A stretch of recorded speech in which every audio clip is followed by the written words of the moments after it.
Hello, everyone. This is the Inner Voice Show, part of the Evolving Mind series in the Togetherness Media. I'm Dr. Fushan Zain, psychotherapist and the founder of the Awareness Integration Theory. This is a show about what matters most in our life, our mind, our thoughts, feelings, actions, relationships, and our fulfillment in this beautiful journey of life.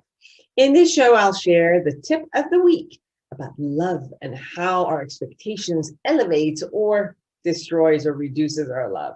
Then I will share with you how to trust your inner voice and intuition in the Ask Me segment. I'll bring you the latest research about intuition or tacit knowledge being difficult to measure, so it is often denigrated, but this study shows that there is a neurobiological explanation for how experience-based knowledge is created. So this study shows intuition, looks at intuition from an intuitive-based an experience-based knowledge. Then I'll bring you someone who's going to talk about intuition completely from another angle. I'll bring you Wendy DeRosa, author of Becoming an Empowered Empath, the founder of the School of Intuitive Studies. She's been helping empaths develop intuition and experience personal transformation for over 2 decades. Wendy's a popular faculty member at the Shift Network and has filmed 2 programs for Mind Valley Spiritual Growth Channel. But first, here's the tip of the week.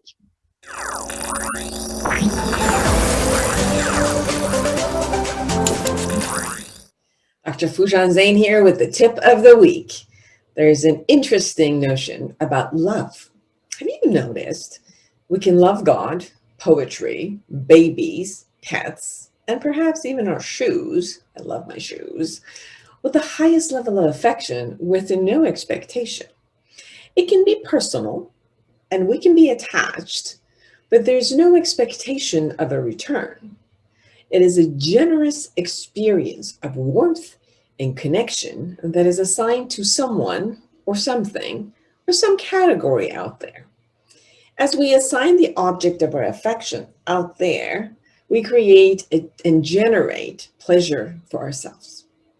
We do this also at the beginning of our relationships with people and our mates. We assign good virtues and fantasy of greatness to them, and we enjoy our own experience within our sweet fantasy of experiencing love. So what happens in relationships when there are expectations of reciprocal actions from another person? Well, resentment, definitely. I've seen very religious people who had assigned only love to God to turn when it became personal after they got sick or lost someone near to them. The expectation was for God to return the favor, and when the protection was not offered, they got hurt and abandoned their belief. I also have been a witness to parents who raise their children with the hopes of a reciprocal affection. When their child does not do what they want them to do, they punish them harshly and they take away their love and kindness. In intimate relationships and marriages, the honeymoon phase can turn into a power struggle phase and divorce if love is not reciprocated in a particular way. So, is it the expectation that kills love? But don't we have to operate on some expectation within our relationships? Well, for sure. Every relationship operates based on some reciprocal transaction. The problem becomes when the relationship rules have not been talked about, addressed, nor negotiated. Most people operate from a bunch of preset rules and expectations that they assume the other party already knows and expected. Then there's a rude awakening. Whoops, the other person already had their own preset rules that they were holding us responsible for and are scolding us for not doing it their way. But wait. It was supposed to be my rules. I should be scolding them. Well, their audacity, right? Even when it comes to God, we form our beliefs and expectations based on our religious teachings. When God becomes personal, then we expect personal rewards or punishments. And if we were good and held our end of the bargain, well, then we expect personal care, even from God. Does this mean that love can only uphold if our expectations are fulfilled? Well, no. Love can be upheld no matter what if we stop attaching personal expectations to it. We can love with no attachment to the result. We can experience joy, respect, acceptance, kindness, good wishes for the others, regardless of their reciprocation. We can even choose not to be with someone in a particular relationship because we can't agree on the parameters of the relationship or what is expected of each other and continue to love them. We can get a divorce and choose to love our ex. We can choose to love our siblings, but not hang out. We can love our friends and not want to do business with them. Love is yours to experience freely with no attachment. You can choose to form attachments, form expectations, communicate your needs and desire, form structures, and get agreements as extra elements that are needed for a healthy relationship. So, love, because it's joyous, because it feels good, because it's your essence. Thank you.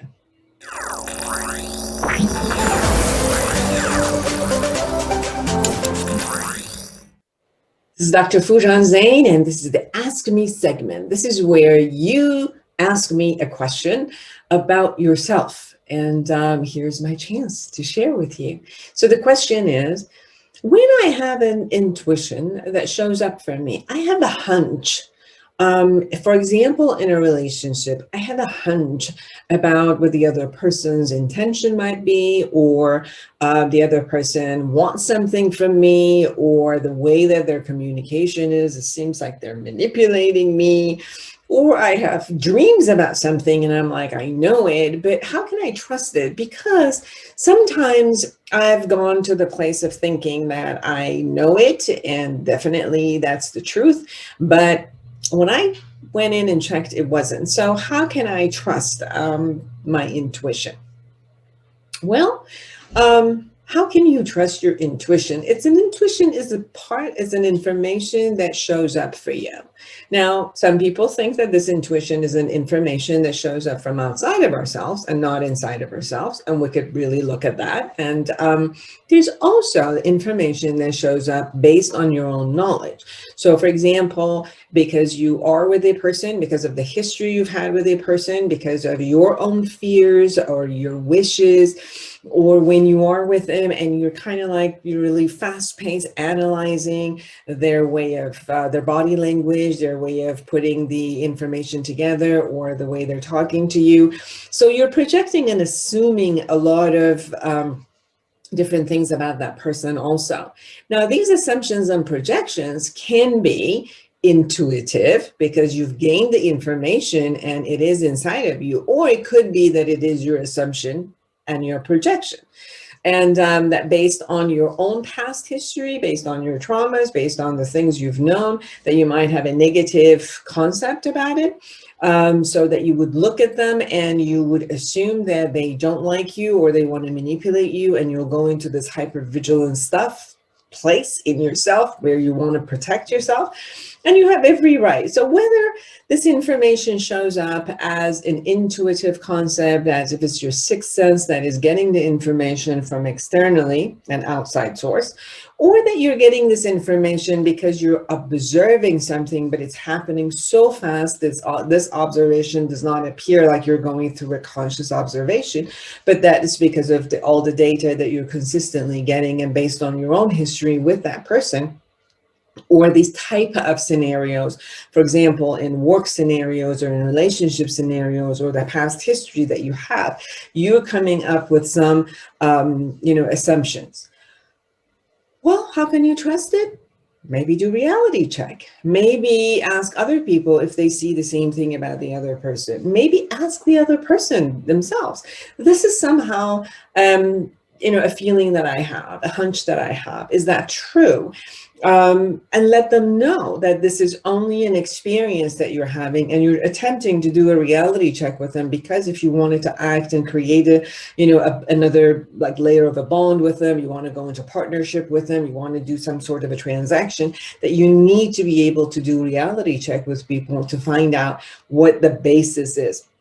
If you're feeling threatened by a person, where your hunch and your intuition is saying, be careful, then you might want to protect yourself and have those types of conversation. Maybe it's how to formulate your questions toward them. Maybe it's ask about them from the relatives and families and other people at work, in order to gain more information that are more like objectively out there for you, as if you need some evidence.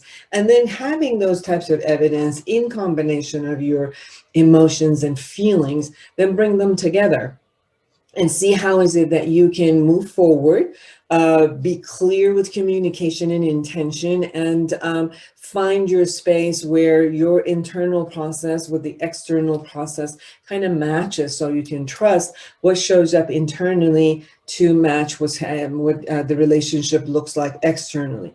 If you have some intuitions that show up for you, but they're not coming through externally, you have a hunch about something where you thought, oh my God, this person is upset with me, or they don't like me, or they want to manipulate me, and then you go in and that's just not the case, I would suggest for you to look at internal processes. What's going on? Where your fears are coming? Are there still traumas or issues that you haven't really handled from your past, and it keeps coming up?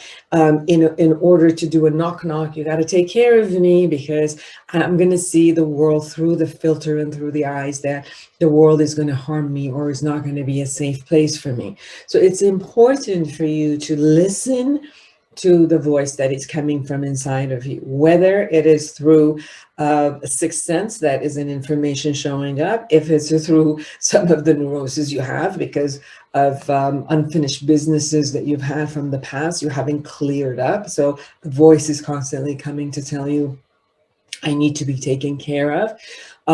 So listen to it and trust it. After you trust that, now you need to also match it with the reality out there. And that happens with your clear intention and communication. Ask the right questions, observe in a way that you can get the answers to your questions, go to the source, go to the person that you have these objections or assumptions or projections to. Ask them the questions that you need in order to fulfill the need that you have. And if you're still feeling feeling not safe with the other people, make sure that in your interactions and transactions, you do the things to protect yourself if you still need to have those type of interactions with that particular person. If you don't need to, and there are people who are just like, I just can't feel safe, and if you don't need to be in that relationship, then you might want to look at maybe not being in that relationship if it's a relationship that keeps making you feeling unsafe. If you feel unsafe with most of people, then you need to take care of yourself and find ways of feeling the power from inside and feeling the safety from inside, and learning ways to set boundaries with people, with your communication and your strength. So trust yourself and learn the boundaries and learn skills in how to take care of yourself all the time. Thank you.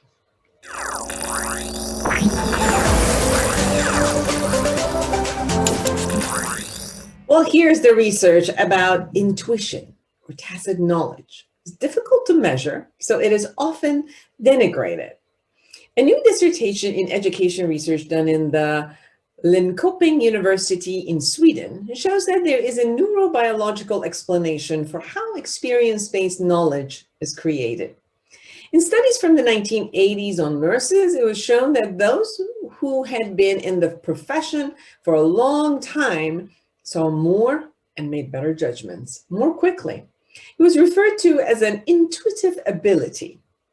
In the 1990s, similar studies were done on physicians and business people with similar results. The fact that people with a long experience are often better at what they do, the practice makes perfect, is nothing new.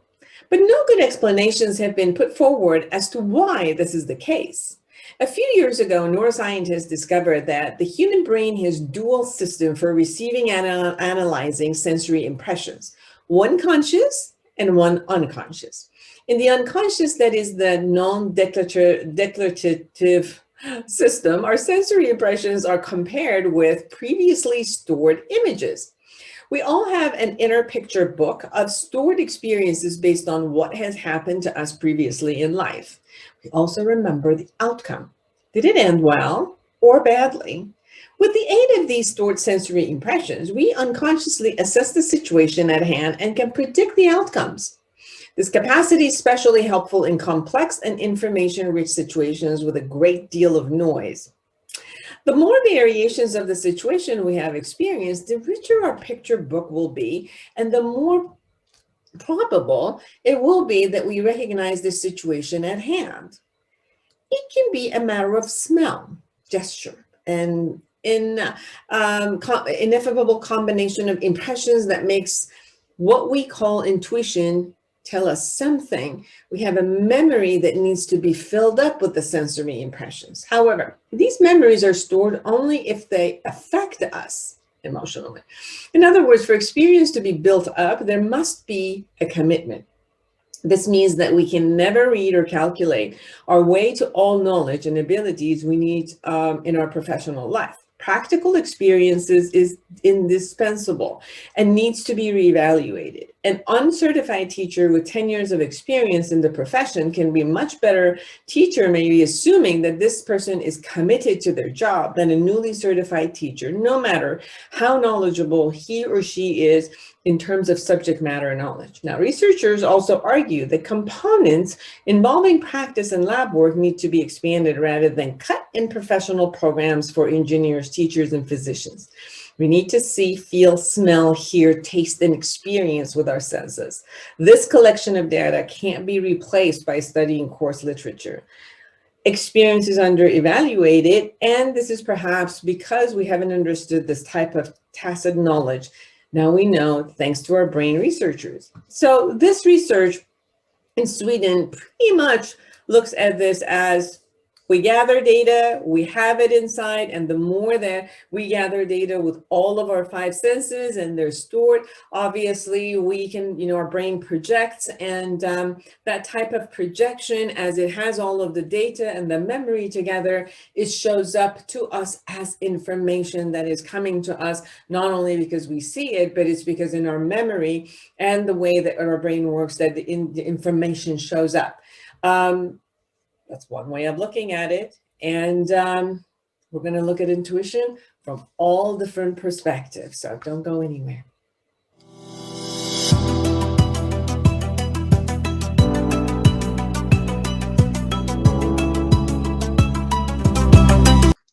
Hello, I'm Dr. Foojan Zain, and I'm a psychotherapist and a life coach. If you are experiencing anxiety, depression, loneliness, isolation, fear of what's going on with all that's going on in the globe with the coronavirus, what's going to happen to you if you've lost your job and you have a lot of anxiety and you don't know what's going to happen to you and your family, if your kids are at home and you're not used to it and you have no idea how to handle them, if you're working from home and all the structures have changed and you don't really know how to concentrate and restructure and motivate yourself, I'm here for you. Call me and let's have online therapy for anyone who's in California and online coaching for anyone who's in the world. Go to my website, foojan.com, Foojan.com, and let me be a support to you through online therapy and coaching. I'll be looking forward to hearing from you and being a support to you.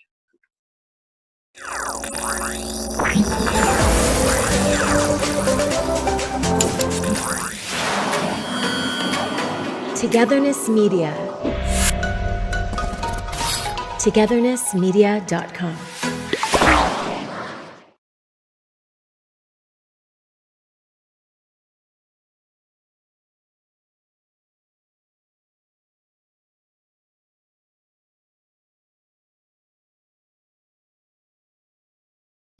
Do you have viruses or malware warnings?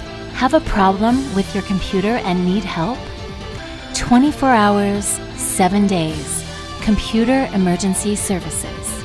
Convenience and savings at your fingertips. Download our free app and keep in touch.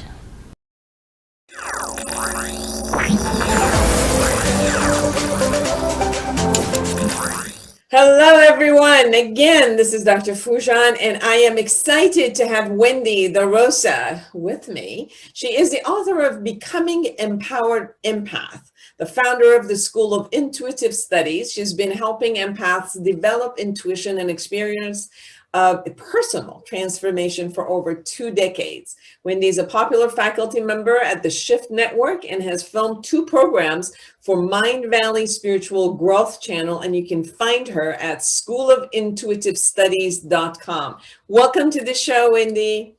Thank you, Dr. Foojan. It's an honor to be here. Wendy, so let's talk about empath. I think is one of those words that many people might not know what it is. And then I also think that we might get it confused with energy healing or clairvoyance, clairaudient. It's just there's a way that we experience gaining information and we not necessarily knowing what to do with that information. So when you say empath in your book, can you share what you mean by that? Sure. So an empath is someone who feels the energy of others through their sentient body. They may also feel the energy within an environment. A little different than maybe somebody who sees clairvoyantly or hears clairaudiently. The empathic sense specifically relates to clairsentience. It relates to the sensing and feeling of energy. So when you talk about energy, can you define what energy means to you? When we look at energy from physics, it's different than when we talk about, sensing energy from people or experiencing our energy. Sometimes when in a mundane level, when we talk about our energy, people think about the intensity of whether they have kind of like the energy to do something.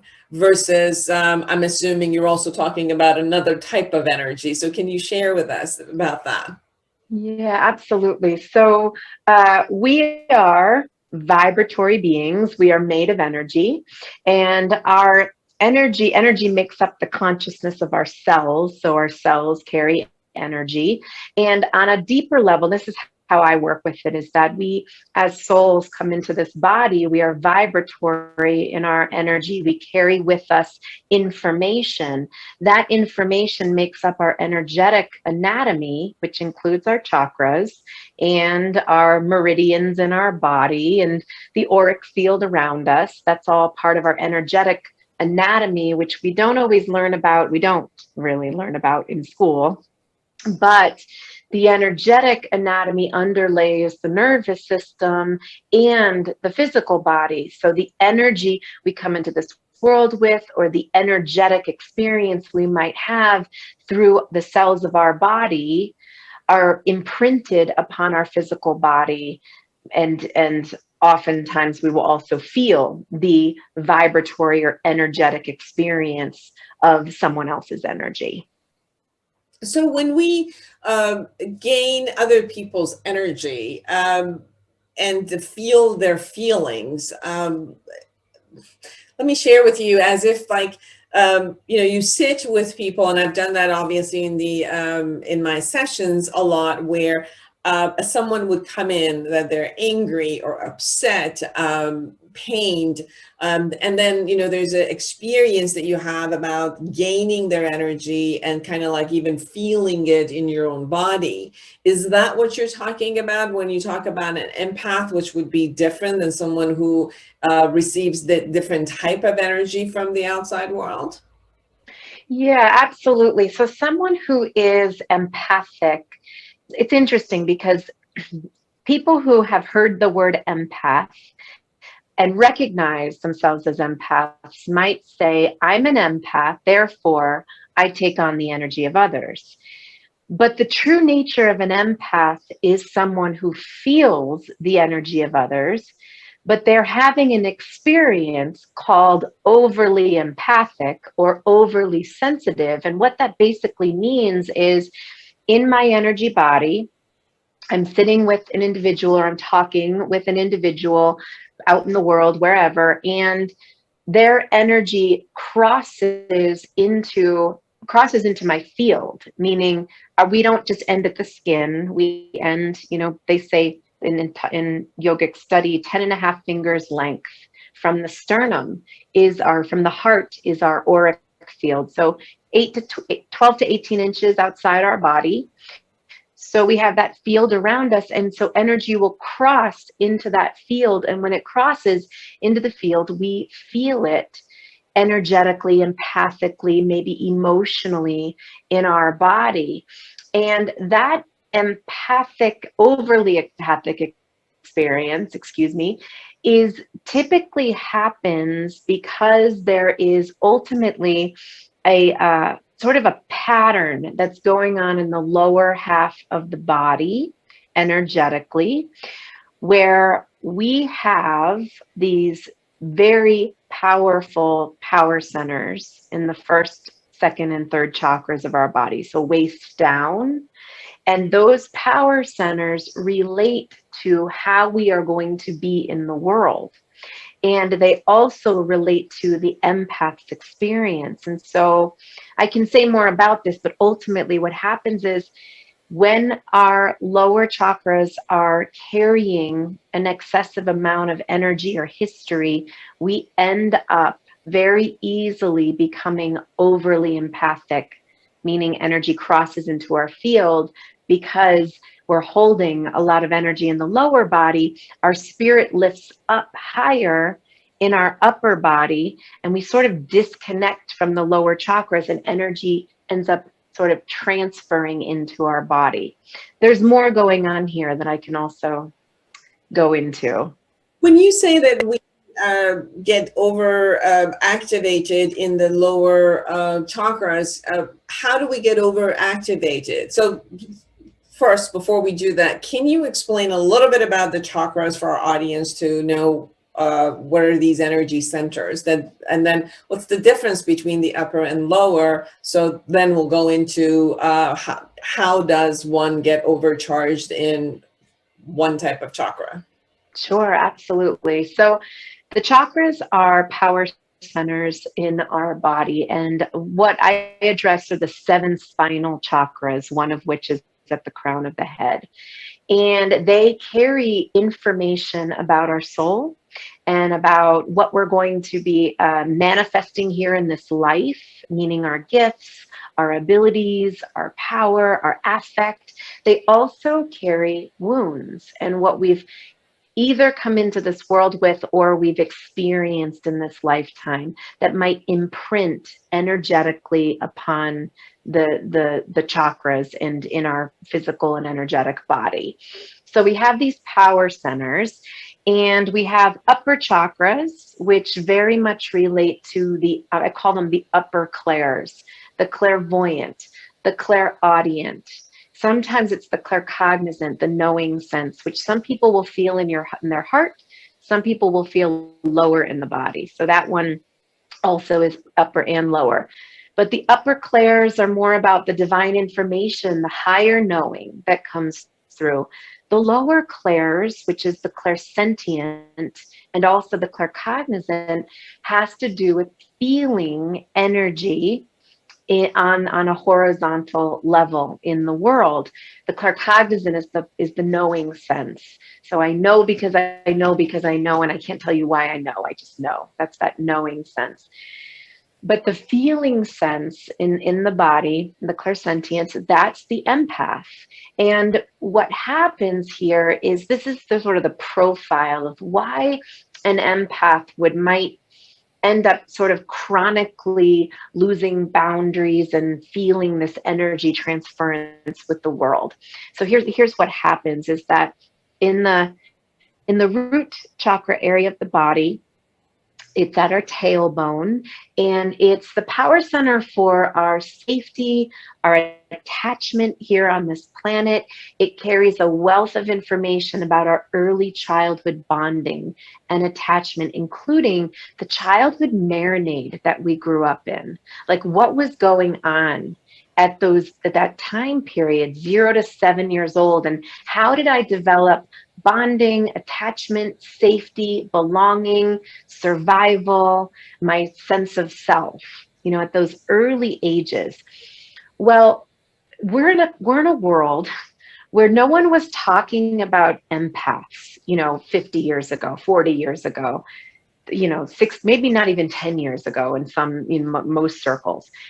So nobody's saying to children very early on, honey, that's mommy's energy, that's daddy's energy. That's not your responsibility. It's your job to be a child. Or, instead, a lot of conditioning in the greater system influencing our family systems included things like children are meant to be seen, not heard, or we keep secrets in this house, or don't talk about our feelings, or we can't afford that, meaning you're not worthy of it. I mean, we can go down the list of all of these internalizations of what we as children developed as sensitive beings very early on.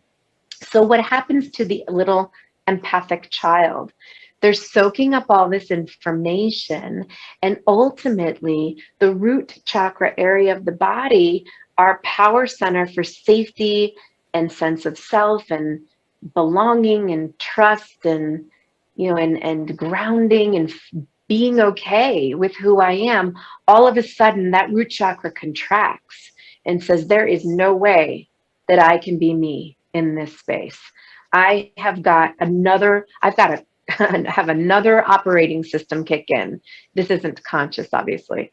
So the root chakra contracts, and then the spirit, our little spirits, sort of elevate a little higher in the body.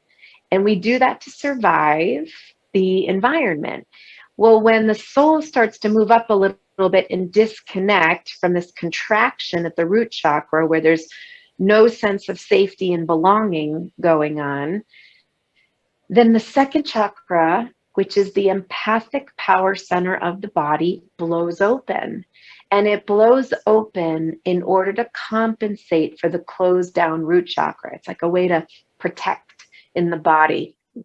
Well, that blowing open, it basically shifts consciousness away from self and into hypervigilance.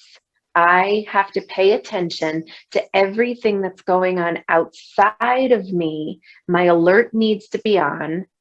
I need to take the temperature of everyone else's behaviors and mannerisms and emotional needs so I know how to negotiate space with what's going on and take care of myself.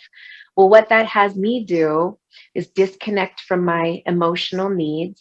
I end up not feeling valid in my emotions, not really being okay and having my emotions, feeling a lot of shame about my authentic sense of self and my feelings. And I disconnect from my needs on an emotional level, and I prioritize the outer experience of what is going on around them. Well, when we do that, when that happens, there is in a split second, that's when energy transfers into the body. The second I go into fight, flight, or freeze, oh, someone's having an emotion, my body remembers, stop here. This is all happening in a nanosecond. Stop, pay attention. Somebody's having an emotion. My body goes into contraction. There's feelings outside of me. Someone's angry. Oh no. And in that moment, I'm regressing to childhood of I got to do something. Something's not okay here. In that second, that's where energy transfer happens. And we start to absorb that energy, that anger into our own being. And we disconnect from our own feelings in our own true sense of self. I mean, ultimately, we're in a coping mechanism at that point.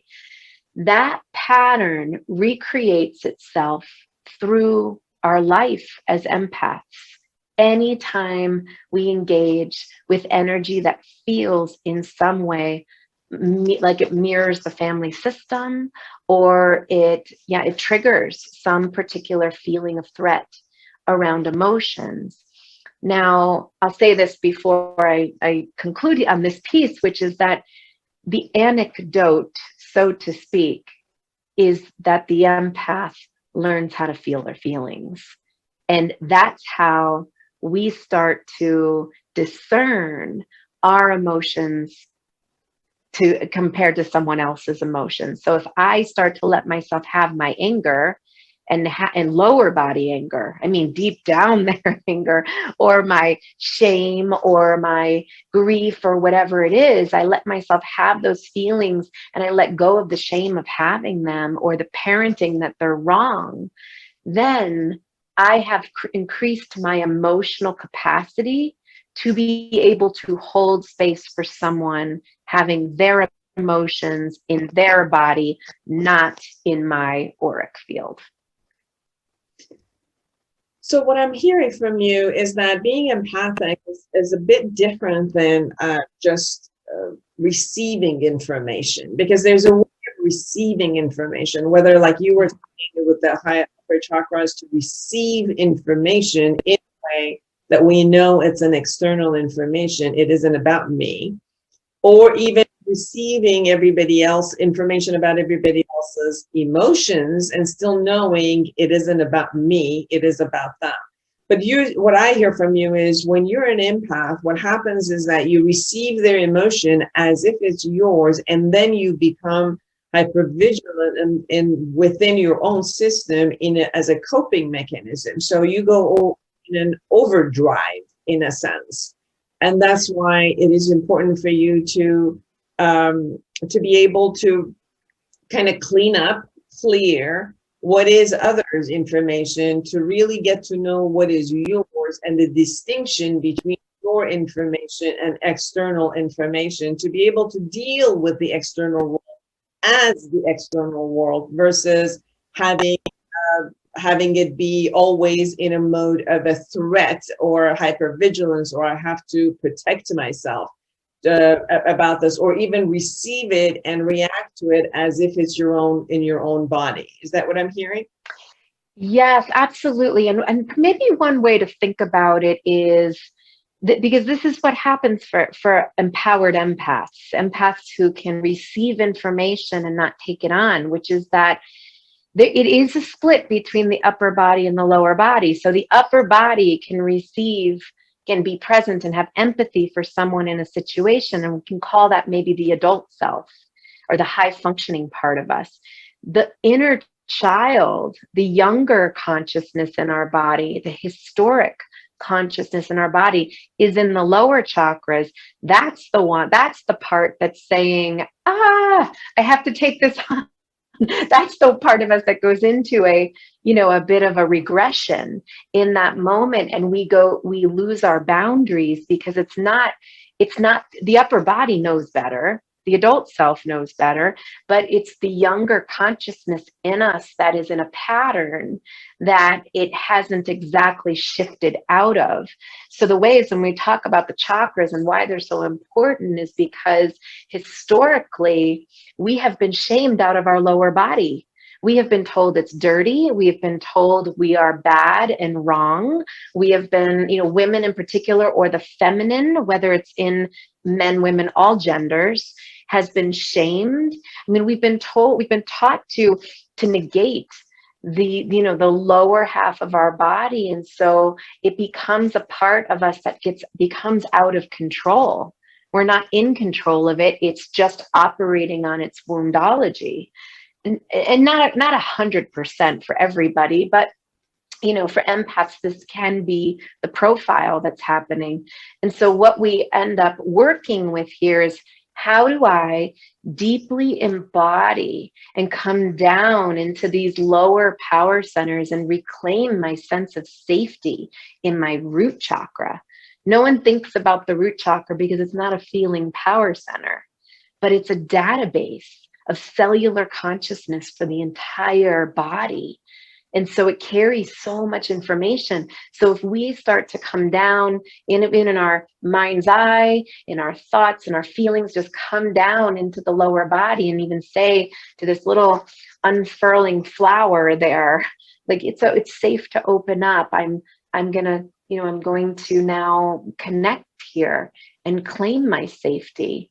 And that we start to release wounds. The second chakra becomes a place in the body where so much of our relationship wounds, our relationship energy transfers. So we got to get that stuff out. It's like, how do we just let everybody, I'm sending everybody back to themselves. And we can do that by literally intending and closing our eyes, tuning into this area of the body and saying, everybody, no matter how much I love you or don't, you have to go. It's time to go out of this area.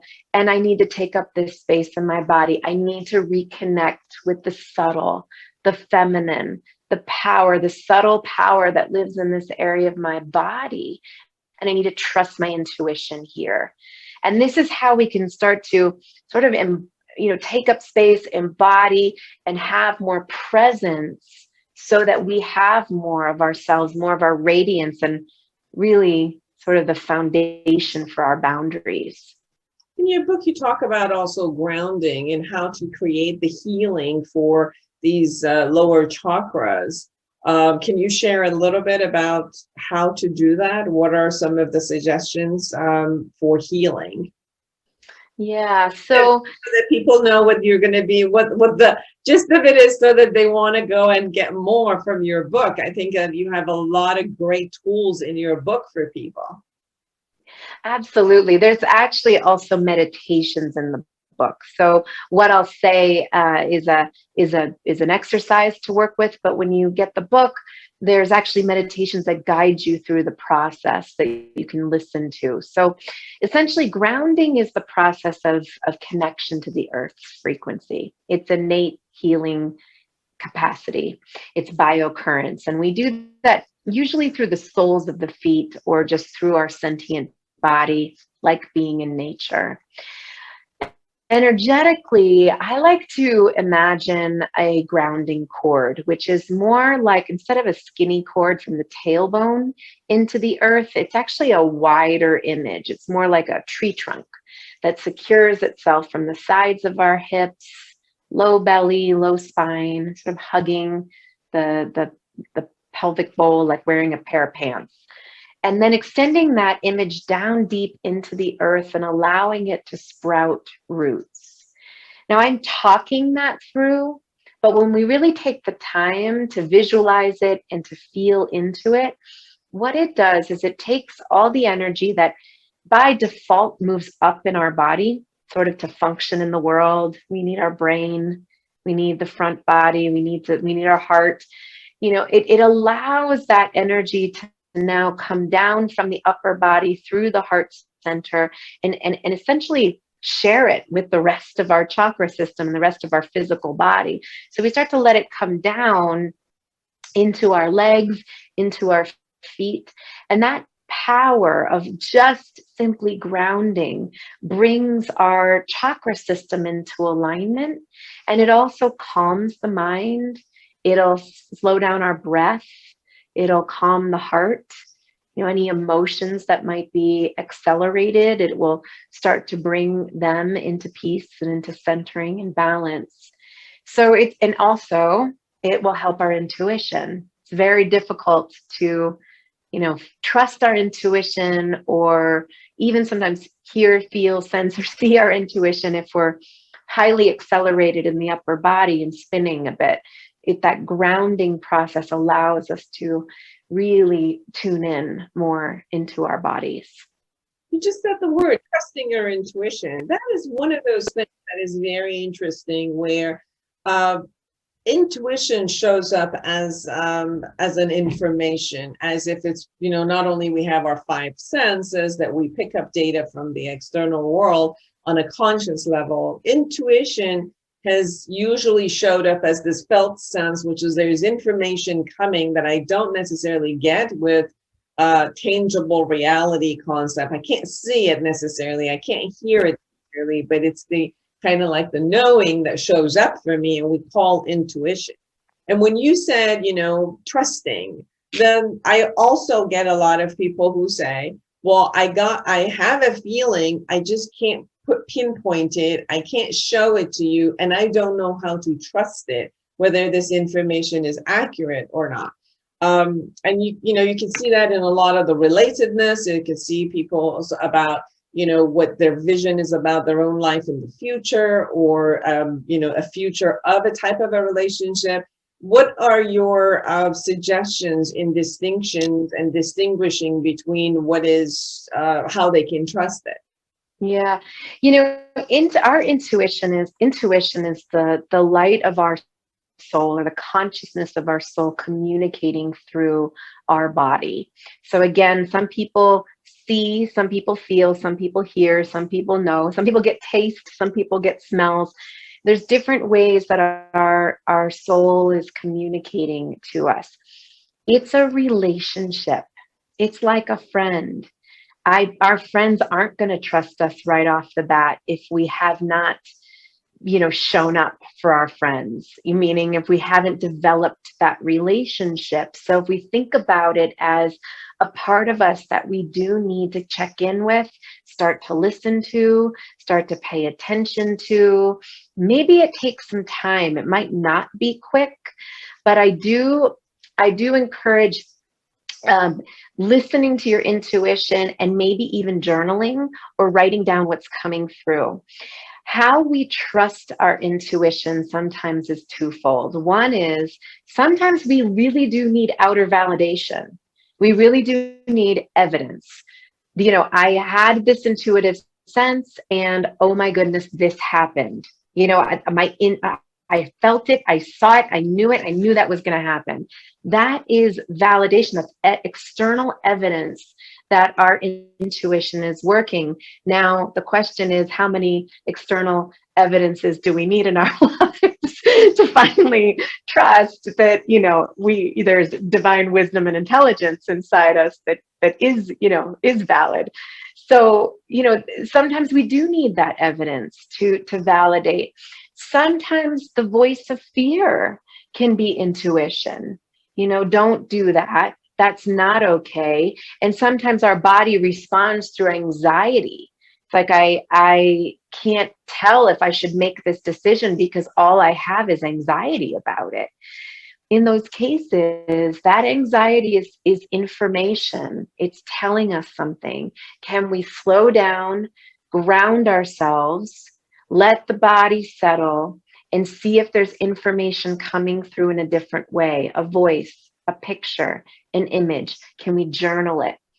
I always would say this to my students is that our intuition, sometimes when it comes in through the upper body, meaning it's a picture, it's an image, it's a download, it's a sound, it's something, it's a higher knowing. We do need to ground it. And sometimes we ground it by letting it roll out, letting the process roll out. Sometimes we ground it by journaling. Sometimes we ground it by tuning in lower in our body and asking our lower body, what does this upper body intuition mean?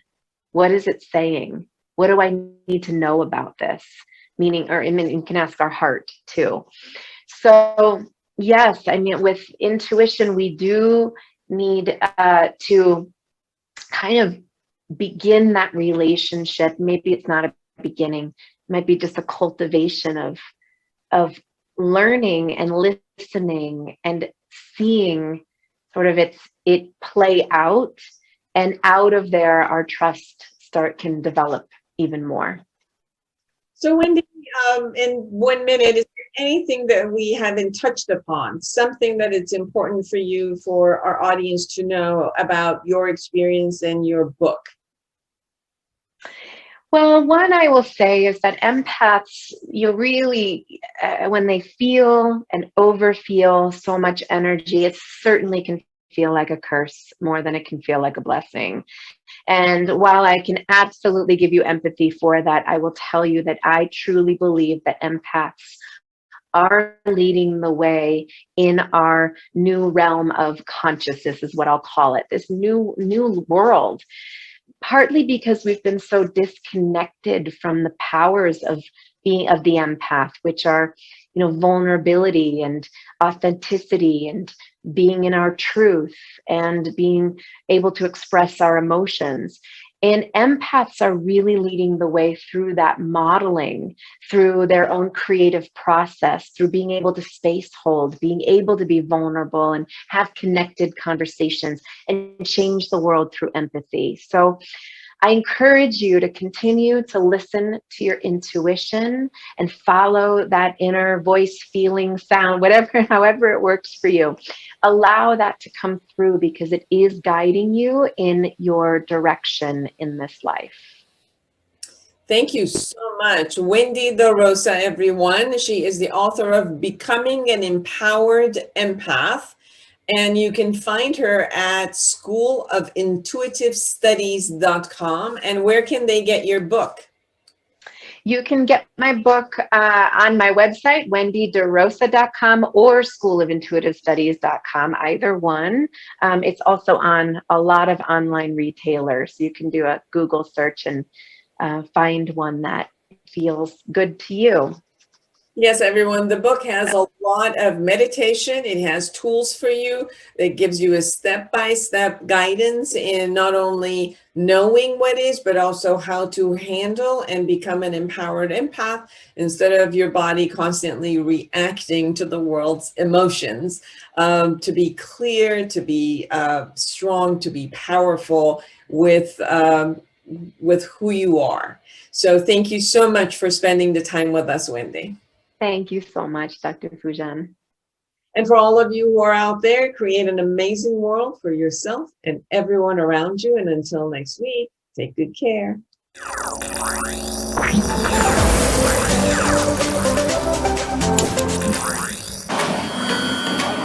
Togetherness Media. Togethernessmedia.com.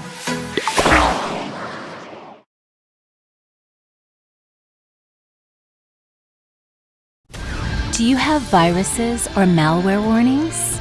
Have a problem with your computer and need help? 24 hours, 7 days. Computer Emergency Services. Convenience and savings at your fingertips. Download our free app and keep in touch. Raise your vibration and re-engage with life. Find balance and reconnect with joy. Your vehicle is balancing the wheel, and we're here to support you in becoming more happier, healthier, and successful. wheelofwellbeing.com or drsadiq.com.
Togetherness Media. Togethernessmedia.com.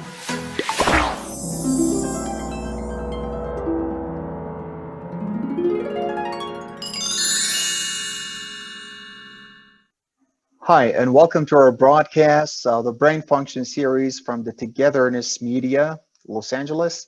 Mohammed Nami, medical cognitive neuroscientist, and I'm very fortunate to be with you throughout this courses of discussions where we get a chance of discussing around ideas and questions and some hints regarding the brain and how this miraculous, extraordinary organ formulates cognition, emotion, and behavior or motor and sensory and all different functional parameters for us.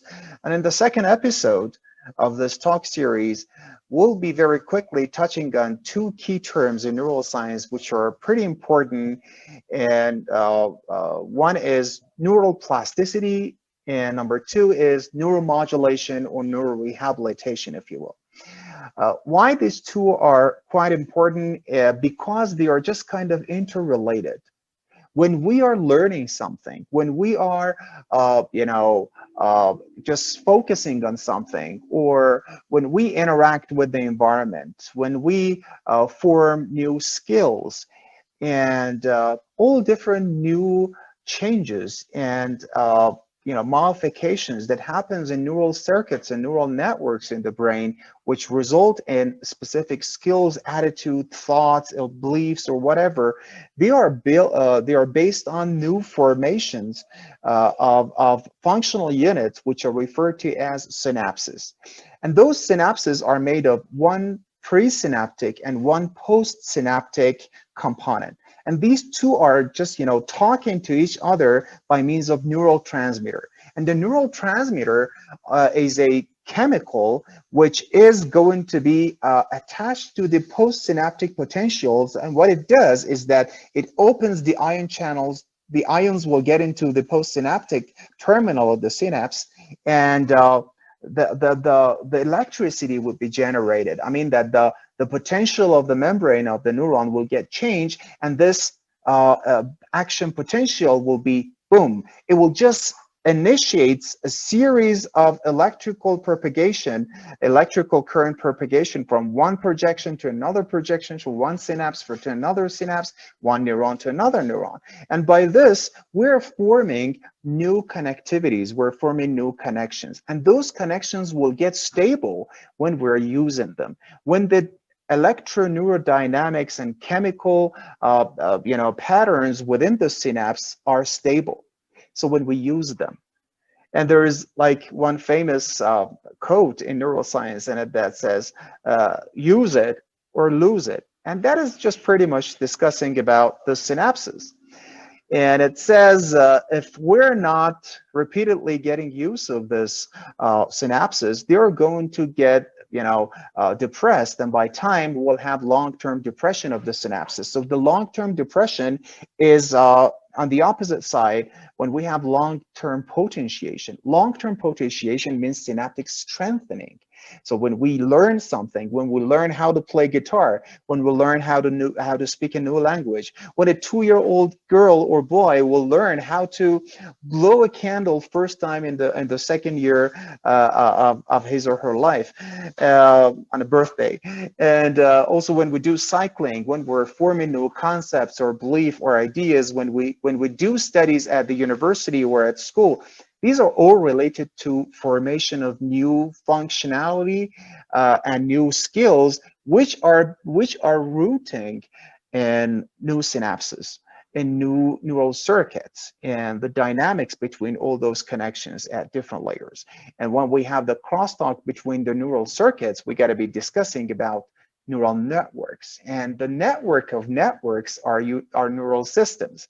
So the crosstalk between all those different dimensions of the brain functional units is really important, because by that we will not be fixed in place. We can change our brain and we can change our functional skills day by day, and even hour by an hour. So maybe it is really extraordinary that to understand that our brain is pretty much different compared to half an hour before. Because if you share with me some insights, and if I'm kind of sharing with you some insights, so we are learning something from each other, and our brain is forming new connectome, is forming new connectomics, and protein buildup is changing. Genetics are being modified, and also things are being all, you know, the armamentarium of the brain functional units are just being converged in a way that will form some new synapses. And those new synapses are the learned objects, the learned skills, the learned motives, the learned meanings. I mean, everything that they are new to us. So if someone has got some untoward synaptic changes, which is resulting in our inability to control our emotions, inability to learn, or maybe we have some issues with our personality, with our thought process and content, or we have issues with our cognition, we forget things easily, or we're not able to learn new skills, or we wander about, we cannot find places, or we have issues with pathfinding. So by that, maybe if in many instances, if we are using neurotechnology in a correct way, if we are getting the best use of the pharmacological approaches, and if we are using non-pharmacological and non-technology-based approaches like psychological interventions, like cognitive behavioral therapy, psychoanalysis, interpersonal therapy, counseling, and stuff like that. And when a person uses and follows a good lifestyle habit, which is brain-friendly lifestyle habits, they are going to be positively affecting the potential of neuroplasticity. So the brain is getting changed for better day by day, month and year by year. And by that, we can say that our brain is like an open notebook. The brain is an unfinished project. And as long as we live, we can alter, we can modify the brain for better. And we can overcome all those predicaments, issues, and deficiencies and also disorders by getting use of medications, which are changing the dynamics, the chemical dynamics in our synapses and neural networks. And also, we may also be using neurotechnology. We may be using some soft skill trainings and lifestyle habit modifications and everything. So by that, our brain retains the capacity of getting modified for better and even better. Thank you very much for listening to me, and I hope for the following sessions we'll be getting a chance at discussing some related topics on how the brain works. Thanks, and stay well.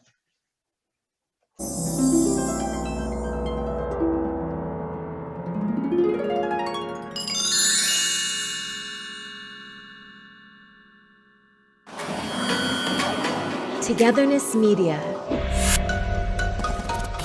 Togethernessmedia.com.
Togetherness Media, Jason Farnham here with you. How is everybody doing? I hope you're having a good day.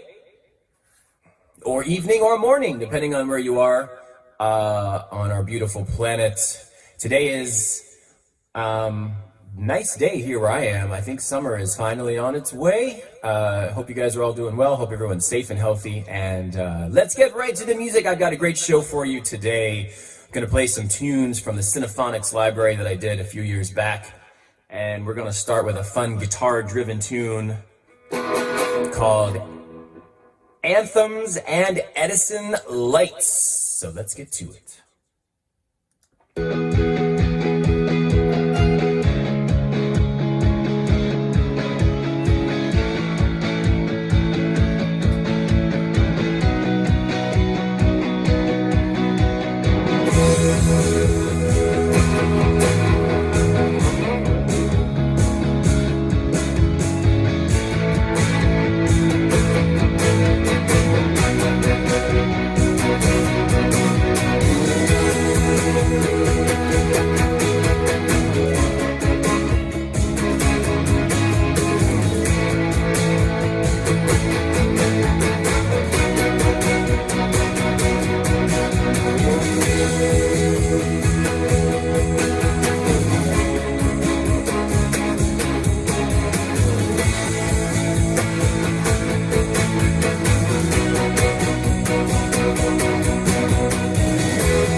All right, Anthems and Edison Lights. Let us know what you guys think of that one. I've got my tea here with me today, with my J. Broke the holder, dropped it, and it broke. So now you got to hold the hot cup of tea, but it's not hot anymore. Are you guys tea drinkers or coffee drinkers? Let us know in the comments. I cannot drink coffee. I cannot deal with the caffeine. It's just too much, too jittery. It makes me feel horrible. But I can do tea because it's a different kind of, the caffeine level is different. Tea gets me going in the morning. A good green tea or a nice flavored black tea. Anyway, this show is not about teas. It's about music. So let's get on to the next track. We're going to do a tune. Okay, so this is called Beat of a Different Drummer, and I played this for you a while back, but it's kind of fun because it's a good day, so it's nice to get, the story behind this song is, I was writing it and it had a beat that I kind of came up with, and I was like, this is kind of cool, and then the piano part, you'll hear the piano part on there, and it sounded to me like different from what you normally hear, and so I called it Beat of a Different Drummer. You should follow the beat of a different drummer, your own drummer. Okay, here we go.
ring out at the end. Somehow this makes it sound better. All right. Beat of a Different Drummer. Let me know what you think of that one. That one's a little different, hence the title, Beat of a Different Drummer. Yeah, moving right along. Okay, this fits in perfectly. I did not plan this, but coffee. This next piece is called Coffee. Yeah, we were just talking about tea and coffee, so you see how I did that? That was no accident. I did that on purpose. We're going to talk about coffee. If you're a coffee drinker, you'll like this, because to me, I did this, again, a few years back for Cinephonics Music Library, which, small plug, by the way, if you want to use some music in your original videos or movies or shows or website, you can go to the website cinephonics.com. Cinephonics is spelled with an X at the end. And you can find these tracks in that library, and you can use them for a small fee. Isn't that neat? So this one sounds to me like a coffee, you're getting up in the morning and the coffee is percolating, right, as you wake up. So see if you agree. So this is Coffee. There's that percolating.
All right, coffee.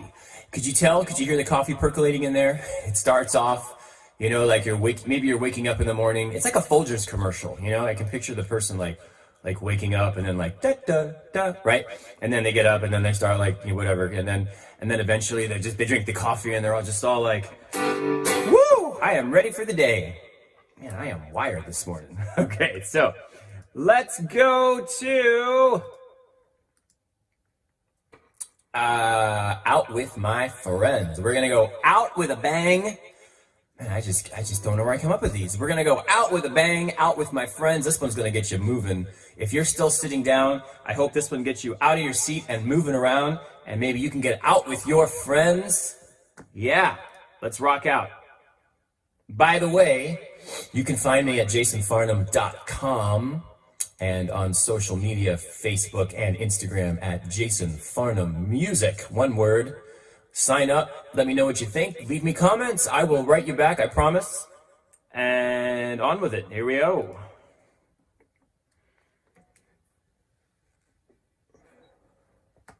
Or not.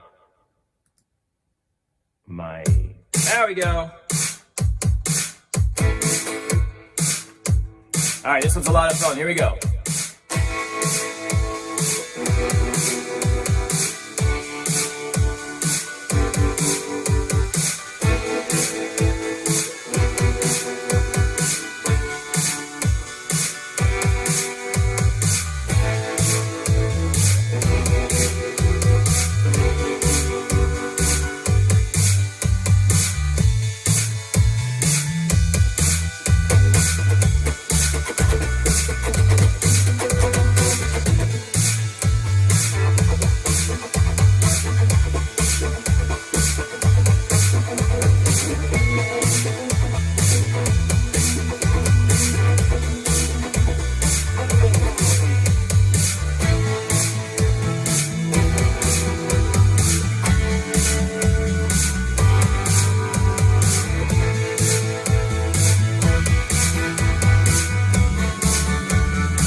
All right, thank you for tuning in to Togetherness Media. My name is Jason Farnham, and this has been a lot of fun serving you today, playing music for you and rocking out. Hopefully it got you in a good mood. That is the purpose of this show. Get you in a good mood, get you moving, get the blood pumping, get those brain cells going, and just get moving around and having fun. Hope you have a good day, evening, morning, wherever you are, and I will see you next time. Peace out, everybody. Thank you.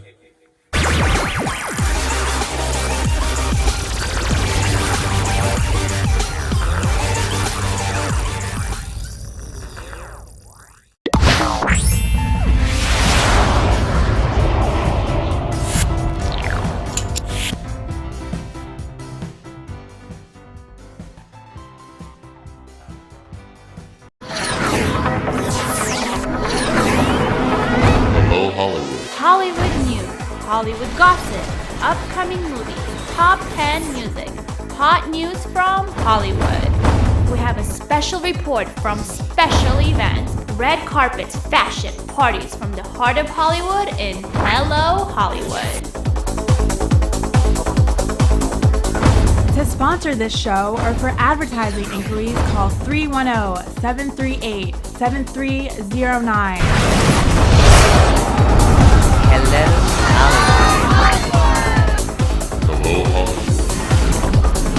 Hello Hollywood Productions. 310-738-7309.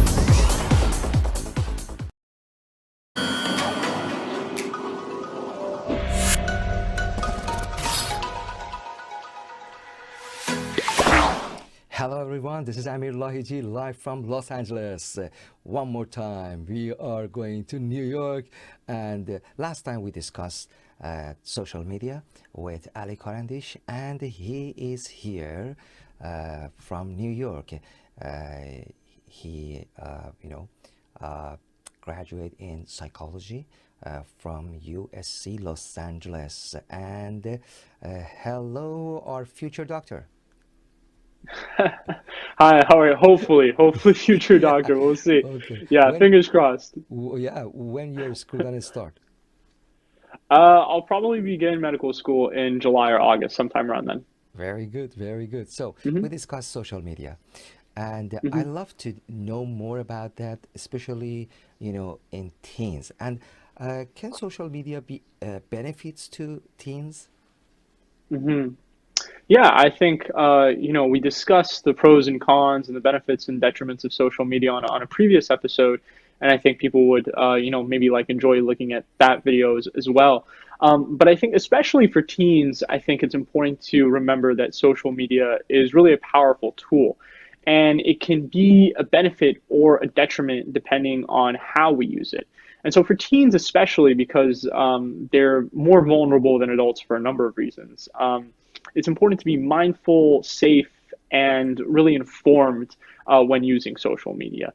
I Mm-hmm. think, something that we should consider is the fact that adolescents, they face a really difficult challenge in having to form their own sense of identity throughout their adolescence.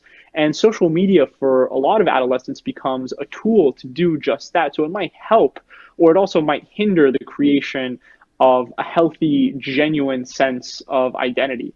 So, for Right. example, the positives, and there are many positives Mm-hmm. potentially, depending on how you use social media. Adolescents can use it to seek avenues to explore their interests. A Right. lot of adolescents need to recognize what their interests really are. They can use it as a way to learn about their interests once they do identify their interests. Number of other things as well. It can be used for self-expression, to find support with other people, to connect with similar people, maybe people who you couldn't otherwise connect with, physically or in person, especially with COVID. So I think social media definitely can be used as a positive. However, as we mentioned, social media can be harmful also depending on how we use it. And for adolescents, they're especially vulnerable because the prefrontal cortex, as we know, is still developing until about 25 years of age. And until then, individuals might lack the neurobiological structures that are necessary to plan, self-monitor, or regulate their impulses. And as we also know, social media, it's based on impulses. These notifications that we constantly get, they're asking us impulsively to go back on social media. And so Right. there might be a lot of issues and problems with this. We know that social media is permanent. So if someone impulsively says something or posts something, that's permanent, and that's going to follow you for, probably a very, very long time. So I think there are certain considerations that we should really think about when it comes to adolescents specifically. Also, Amazing. we know that, Right. yeah, absolutely. I was just going to say, also, we know that young people have an increased susceptibility to peer pressure. And that's in part because they're trying to build a coherent sense of identity. And so they might often look to their peers for advice regarding, questions that directly impact their sense of identity. So they might look to their peers and to social media to answer questions regarding things like fashion and entertainment and things like that. So this combination of, just developmental changes in the brain, neurobiological changes, and just what adolescents are going through and trying to create a sense of identity and looking to their peers to do that, I think it makes them especially vulnerable when it comes to social media. Right. You mentioned about, in a positive way. So, hmm how can teens use social media in a positive way? I like, hmm to know more from your side, especially, I know you live in you are not in Los Angeles, you are in New York, and also hmm you check different research. Yeah, absolutely. I think, social media does connect all of us together. So regardless of where we live or, whatever, how old we are, what we do for a living. I think the power of social media is that it basically has the capability of connecting anyone with anyone, regardless of geographical, distances or anything along those lines. And so what I'd like to start off with is talking about how numerous studies have actually linked greater social media use in teens specifically with issues of mental health, and that's pretty concerning. But I will say that although it's linked it hasn't exactly shown that there's a correlation. So in general, it might be safer to try to limit the use of social media for teens and adolescents, but we're still not necessarily sure whether or not it's more social media use that causes negative issues in terms of mental health, or maybe it's the other way around, or maybe there's some other sort of complex relationship. But in general, it might be a good idea for people who are using social media excessively to try to limit their use. And we've actually talked in a previous episode about tips of how to do that. So just to go over them real quick, it might be a good idea to set aside designated time for social media use, to turn off notifications and things like that. I think people can go back to that previous video we did. It might be helpful for them to check it out. Definitely. And also, I will say that a 2013 study found that passive engagement was actually linked to a decline in life satisfaction when it came to social media, whereas active engagement was not found to have that sort of similar effect. And we discussed passive and active engagement again in a previous episode. So again, I would say that people should really try to be actively engaged when they're on social media. And finally, I will say for teens specifically that the Mayo Clinic's actually put out a number of tips and guidelines that I would really like to echo as well. And they include setting a reasonable limit, first and foremost, when it comes to social media. So really just knowing, when you should be on social media, when you shouldn't be, how much you should be on social media and every day, be on social media every day. And so really just setting a limit and trying to stick to that limit. Second, I would say is for parents especially to explain what's okay and what's not okay to their children. So to really be open and communicate, what's not appropriate, what's not safe, and to just communicate all the sorts of things that, children need to know about social media. So explaining that.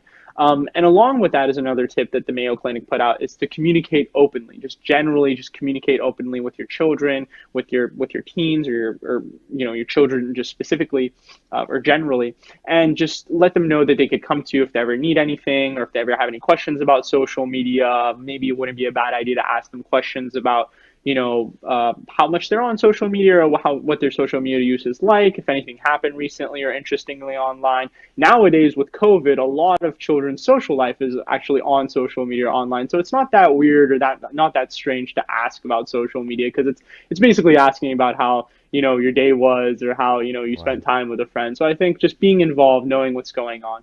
And finally, I will say that it's good to encourage face-to-face contact with friends, although it is difficult with COVID going on, currently. But if you're able to have, safe, socially distant face-to-face interactions, those might be beneficial every once in a while, again, as long as you can make sure that you're being as safe as possible.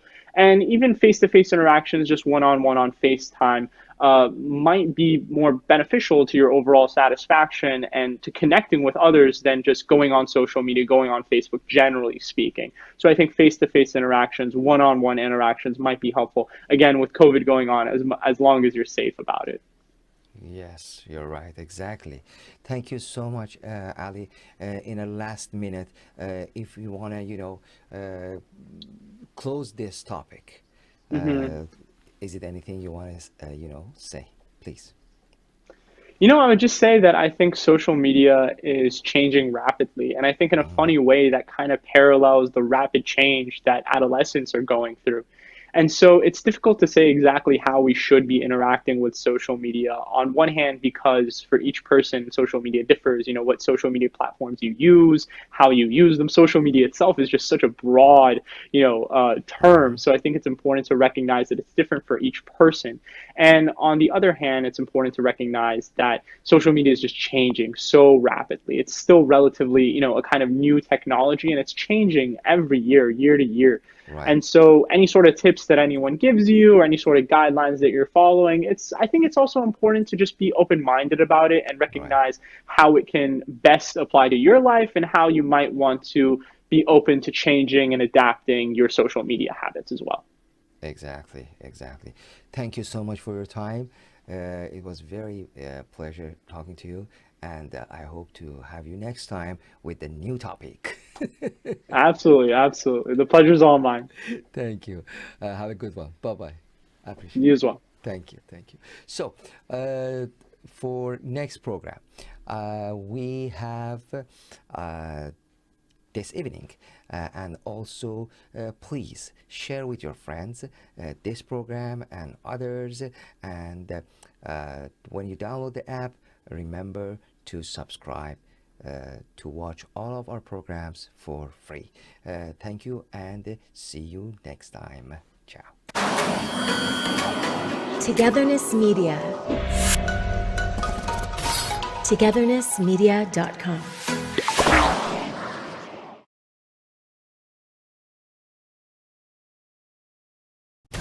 Do you have viruses or malware warnings? Have a problem with your computer and need help? 24 hours, 7 days. Computer Emergency Services. Convenience and savings at your fingertips. Download our free app and keep in touch. Hello, Hollywood.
Hello, my dear friends. Welcome to Togetherness Media Secrets of Beauty program by Alice.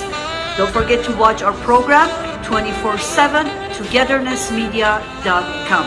You will see and you will learn all the great techniques of hair and makeup. We have Amy, and I'm gonna work on a beautiful hairstyle. How are you, Amy? Hi, how are you? Thank you. Our gorgeous, beautiful model that we already done the makeup. So now we're gonna do another hairstyle. What type of hairstyle you are going to do, Amy? I want to do beautiful cocktail European classic style. It's very popular right now and we can use for any occasion. For wedding, for birthday, and outside for cocktail party. That's gorgeous. I want to do that. Yeah. I did a blow dry.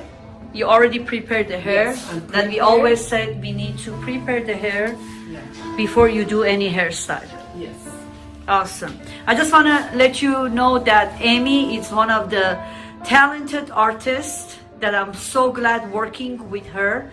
She is a golden diploma of Georgie Code, and she worked very, very hard, and she achieved so many great rewards for her work. She traveled all around the world, and I'm so happy that I have her in my team. Thank you so much, Amy. Thank you so much. Thank you. And not only hairstylist, you are also a great for cut coloring, for makeup, you do everything. Our team does everything professionally. Thank you Okay, so much. thank you, my love. Good compliments. Thank you. And welcome to Togetherness Media. Okay, let's start. From second point, ear to ear.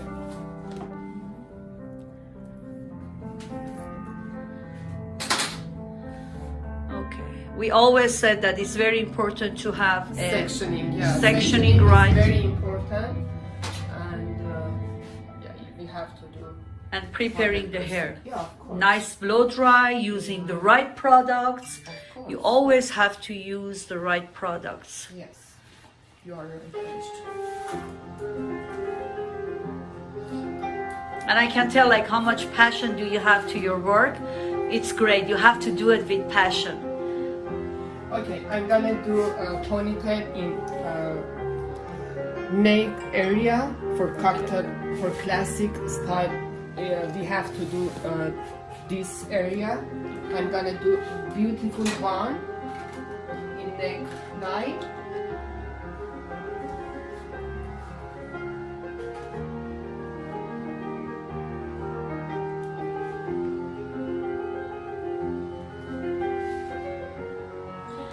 It's so relaxing and enjoying the program.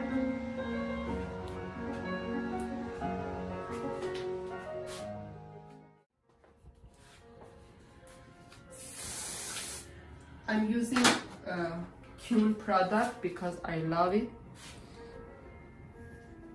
Especially the spray.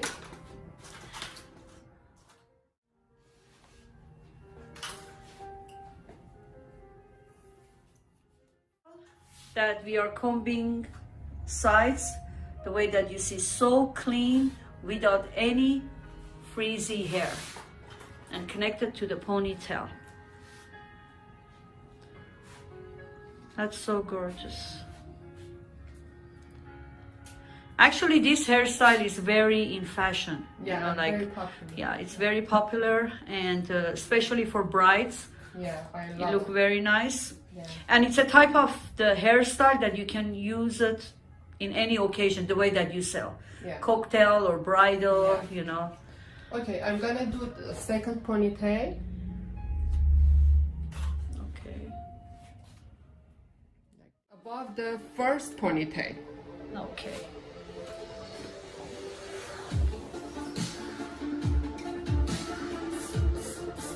I use wax spray for removing any baby hair, any frizzy hair. The way that we always said, using the product is very, very important. And I see that you're using Cune product. Yes. And Cune is one of the famous product that their hairspray. Yes. It's awesome. So now you've done the full ponytail, so clean and nice. And now you're working on the sides.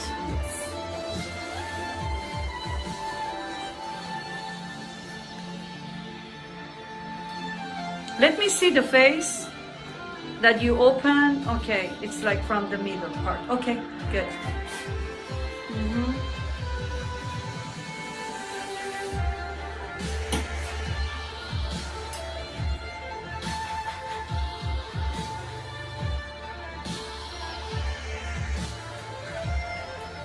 First, I'm using wax spray. So first you use the wax spray and combing.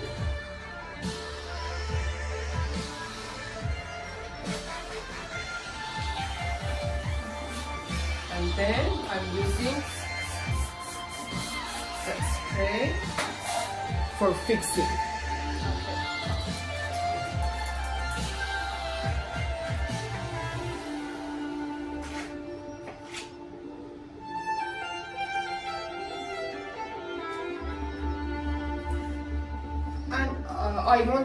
I don't want to make a line, any lines, and separate the the hair from each other. Oh, that's nice.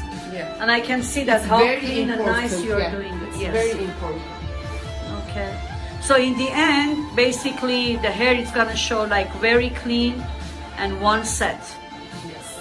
Yes. Yeah, those details are very, very important when you're doing any hairstyle.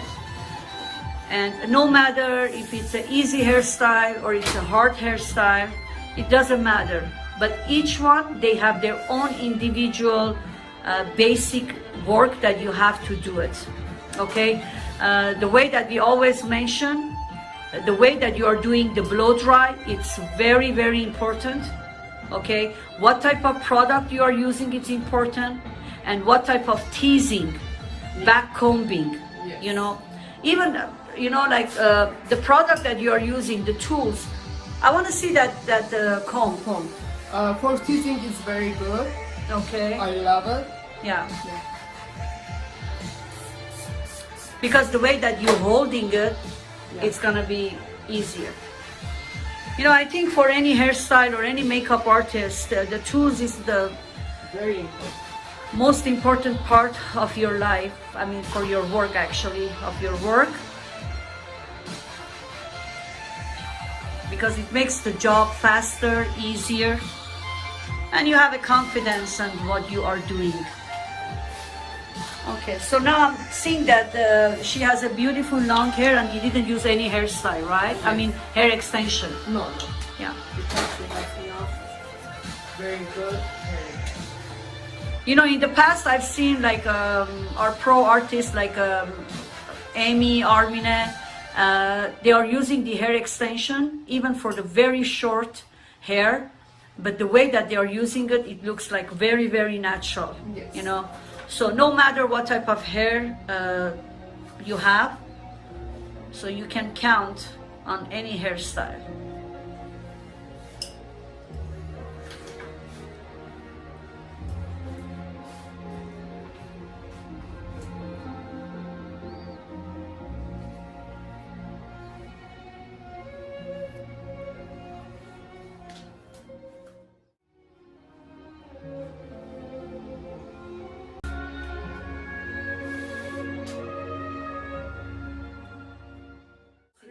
Osis cream for baby hair.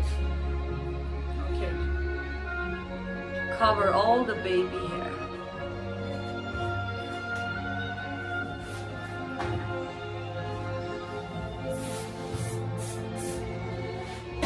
Always I use spray from very far.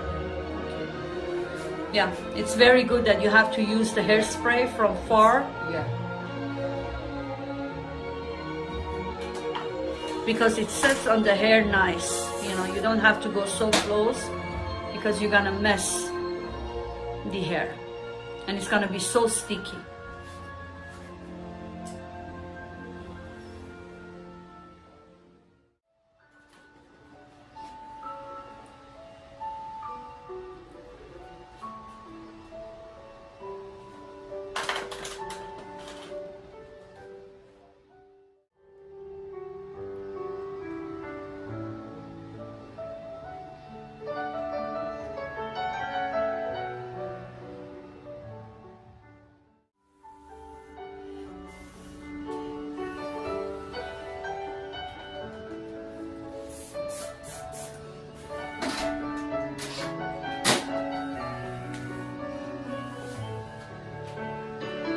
It's a nice ponytail. You can have this style even by itself. It looks so good. It's a beautiful, clean ponytail.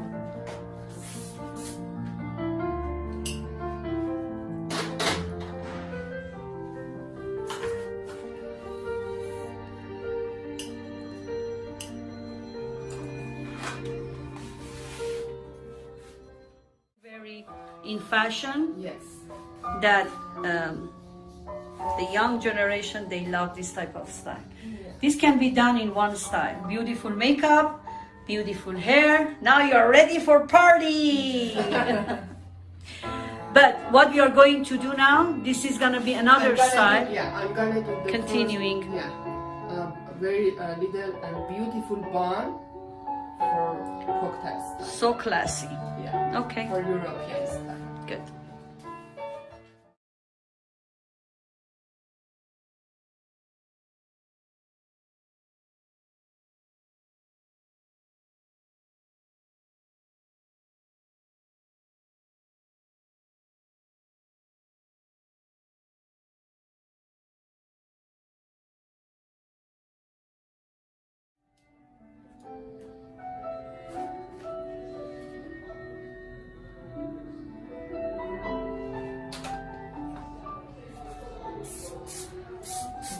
is the styler.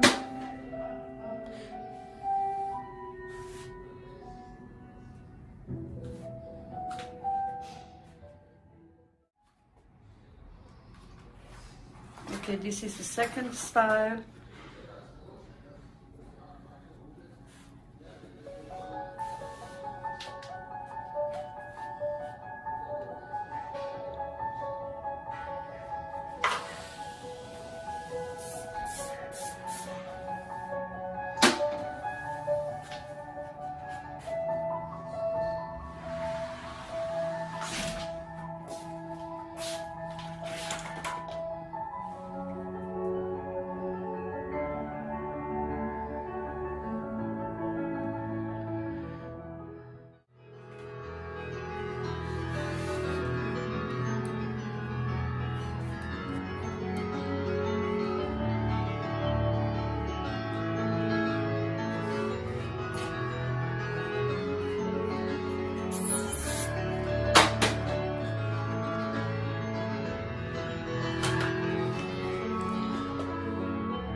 Thank you from you.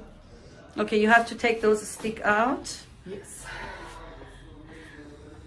Okay.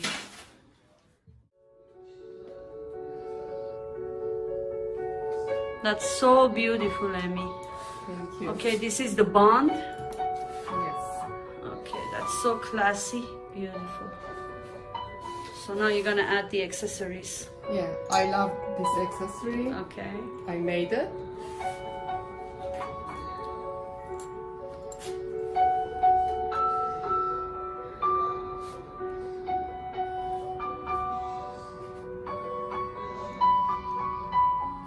Those sticks to hold the hair, right? Yes. When you put that one, so when you spray it, you have to let it dry. And it's gonna make the shape the way it's supposed to be. Yes. Okay. Let me see this one, hold on. I wanna take a close look. And you can see how clean and beautiful and nice the hairstyle it came out. Bravo. Great job, Amy. Thank you. Thank you. Thank you, Lenore John. Our beautiful models.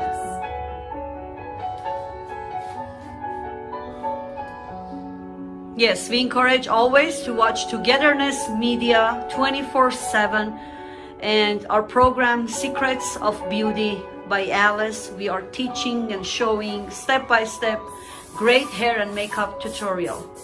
You can download the Togetherness Media app free and you can watch their programs. They have amazing programs.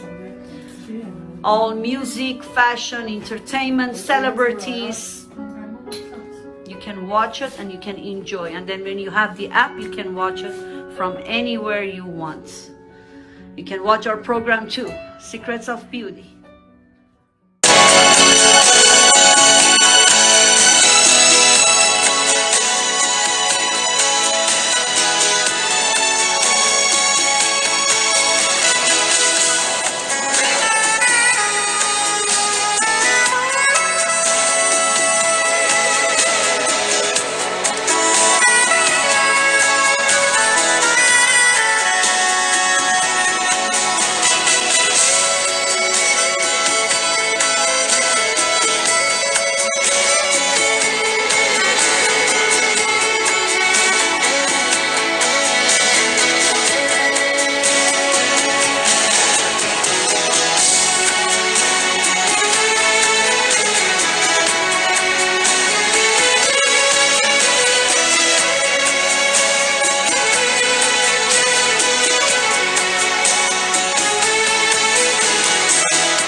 Video Weekly, a roundup of the top music videos this week on Vivo. New videos, the 5 pop videos you need to know about this week.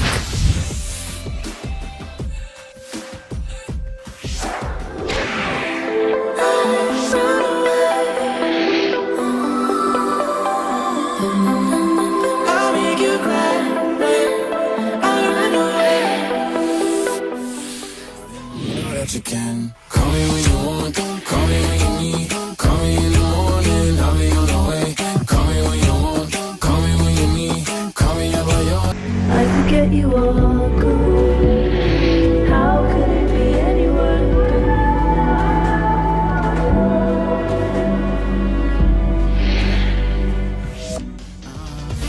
Wearing down on top of us, draining all our confidence, but I won't stay anonymous, son. I think they just locked me up to taunt me. In case you missed it, here's our favorite pop video from last week. sugar crash? I don't really understand. Pressure keeps on building, now the blood is running down my hands. Give me a minute, I need to process all this. I just wanna feel good, even for a little bit.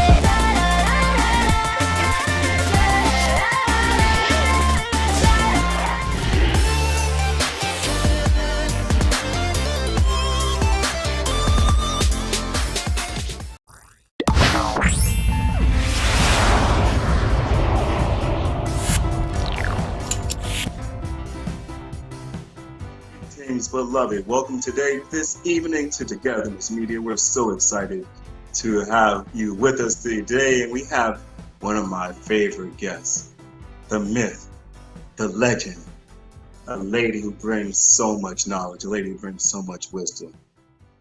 She almost doesn't even know her introduction. Bring her in. Let's see if y'all know her.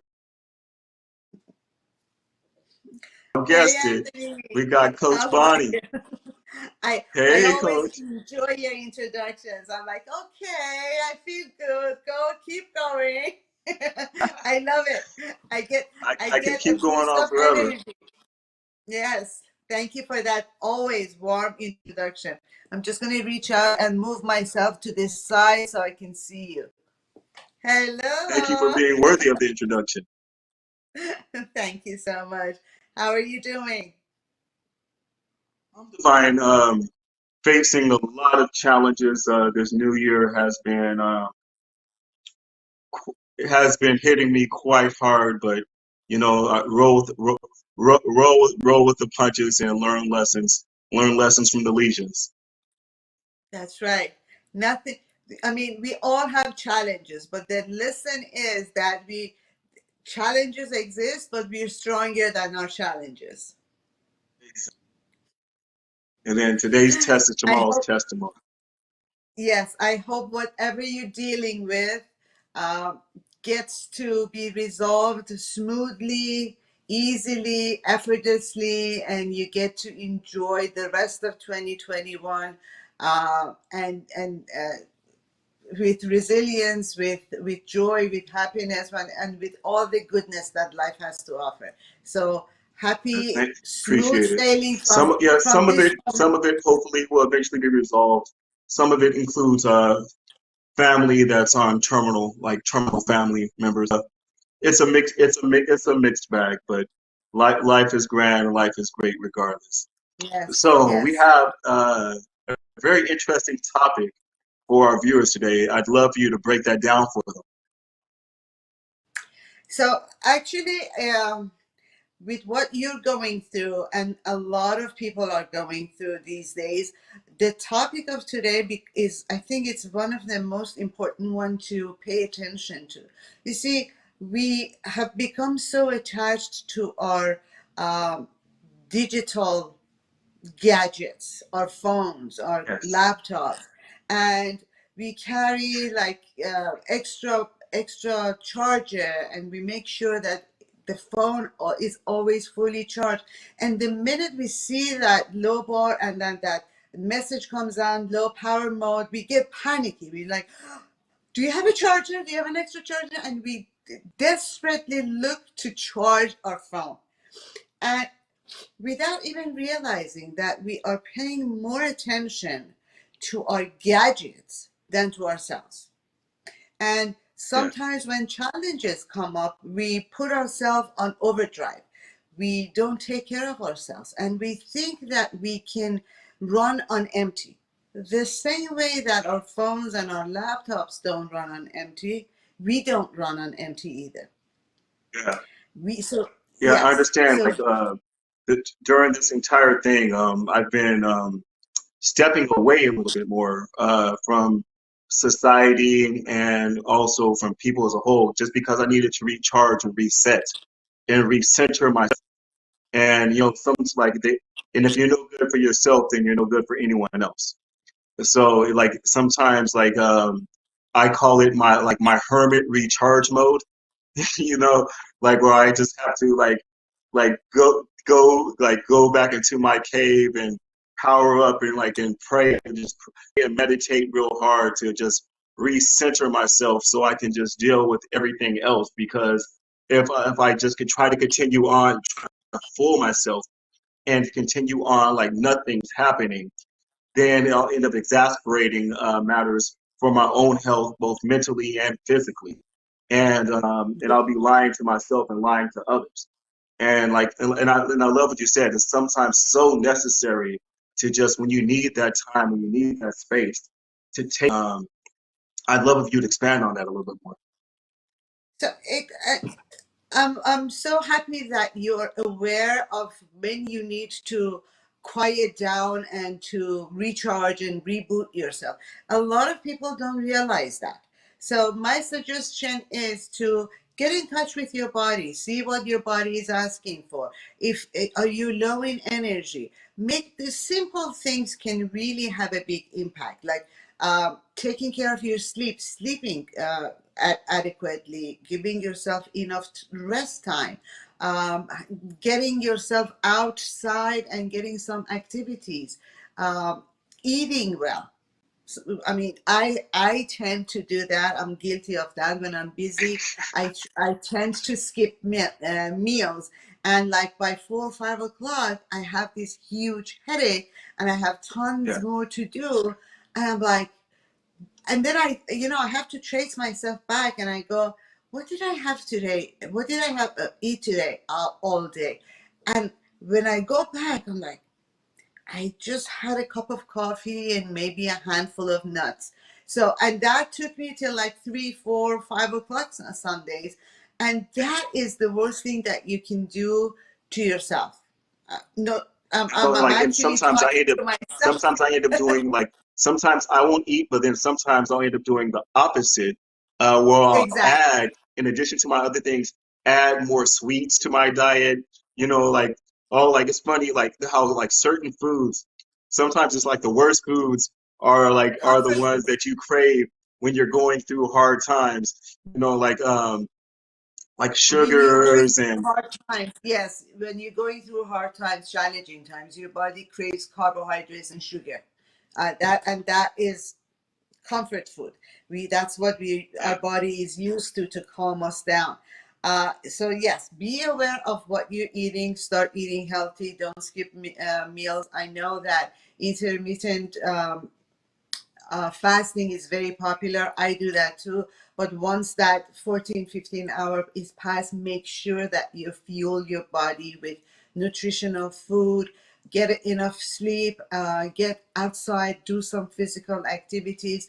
Because we tend to do so much in a day, and when we take care of our physical body, we tend to be more productive, we tend to be more creative, we tend to be more relaxed, calm, a lot less stress and anxious thoughts come to our mind. So it is a very good self-care to be aware of in if you want to be more productive and be more supportive of others and yourself. Like in your situation, when you have other people to take care of, it's always good to come from a place of rejuvenation, rebooting, and Yeah. being completely energized when you take care of someone else.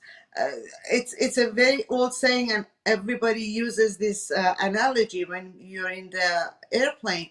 They say when the mask comes down, put it on yourself first before you even put it on your child. So that means that you need to take care of yourself first in order to Love be to hear. able to take care of others. Yeah, And exactly. so it's important to start creating a morning ritual and a nightly Hmm. ritual. Because when Okay. you start the morning ritual, it starts your day on a good note. Very soon, it doesn't have to be anything drastic. You can just wake up 5 minutes earlier, do a little bit of a stretch, maybe get 10 minutes of outdoor brisk walk. It's very 5 minutes of meditation, whatever it is that puts you in that motivated and inspired and energetic self of yours. So, and then Yeah. same thing at night. I usually tell my clients to start a gratitude journal. Do Hmm. not do not watch TV in bed, especially news and violent movies. Or violent Bedroom news. Bedrooms are for sleeping, for rejuvenation, and for making love, not for watching Yes. violent movies. So Yes. make sure, yeah. Uh, when you are working, make sure that you don't have any distractions. Uh, I have a list of things that actually drain your energy while you're working. Hmm. Uh, Hmm. And that is when you wake up in the morning, the first thing you do, you grab your phone and you check your messages. We talked about watching TV in bed, which is a no-no. Yeah. And having multiple tabs open on your computer when you're working. Having that urge, that having your phone next to you and having that urge that when the minute, the second the text comes in, you need to reply. But the minute the phone rings, you need to pick it up and talk to the person. So have yourself this, and this takes discipline. Either put your phone on silence or put it somewhere else. Have time limits, like from 9 Hmm. to 11, I'm not going to check my phone. From 11 to 12, I'm going to reply to my emails. From 3 to 4, I'm going to reply to my text. And we always have that option. If something is urgent and an emergency comes in, we can always have Hmm. that option that can alert us. So anything else, Yeah. if we are doing something important, can wait. I have a We question. agree. Sure. I agree. Actually, it's a bundle of questions. Reading and audiobooks in bed. Um, are those okay for our viewers to do? And also, my next question was, well, let's answer that question first, then we'll come to my next one. Yes. I mean, if you're not listening to anything violent or anything that a murder mystery audiobook, that's okay. As long as it's soothing, as long as it's Okay. putting you in a good place, I would definitely suggest that. And listening to calming music before bed is really a good idea as well. Yeah, I listen to a lot of Not, suffragial nothing frequencies. that Um, aggravates the mind and nothing that puts your mind in a chaotic mode, and nothing yeah. violent. Just we want to calm the mind so that we can get the most benefit of our sleep time. You don't want to Yeah. So agitate. like yeah, for those who want to listen to calming music, I recommend things like the suffracial frequencies. Each one has a different thing that it does for the vibration. There's 174, 285, 396, 417, 528, 639, 741, 852, and the God frequency 963. There's also the universal frequency 432. I recommend as well, and then for abundance 888, which is an amazing I, one for I have bringing a in suggestion, abundance. Anthony. can you, is there a way that you can maybe when you post this on Instagram or Facebook, maybe in the comments, add a link to it, or write mention them again, because I know it's they are precious, they are really really good, and I'm afraid that people might not be able to remember all the things that you just said. So it would be Yes. a good idea to place them, write them down in the comments when you post the video. Yeah, I'll make sure to get those into a mirror, the suffragios. Yes, The yes. next question I had is, I know sometimes when people, especially people who are naturally caretakers and who have a sense of responsibility and leadership, sometimes it's really hard for them, and they feel a sense of guilt or shame when they have to step away, when they have to step away to care for themselves, and take that time off, and and they feel like they're shirking responsibilities or shirking people that need them. Can you talk to them a little bit and let them know that it's okay, at those time periods, to take care of your health, to take care of your health mentally and physically, and Absolutely. help them deal with those issues? You know, stepping away for a day, half a day, or when however long you need to take to recharge and be able to go back, it's absolutely necessary. Because if you're not feeling your best, if you're not in your 100% energy, mentally, physically, emotionally, you won't be able to give the way you want to give to the other person. You're not fully Yes. there. You are physically there, but emotionally, mentally, and energetically in your physical body, you're not there. So you're not even doing the other person a favor by staying, because you might even do Hmm. more harm than good. So it is, for both of you, it's the best thing that uh, to take some time, and the other person appreciates it as well. And the way to avoid feeling guilty is to have maybe a substitute for yourself, have shifts.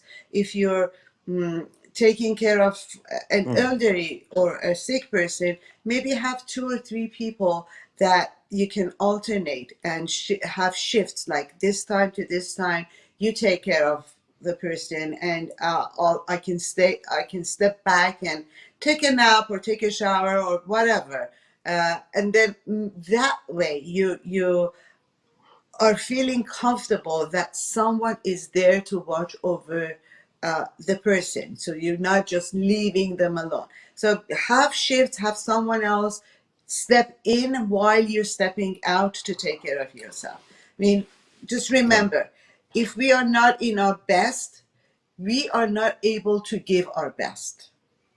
Exactly. And one small thing I'll add to that too is,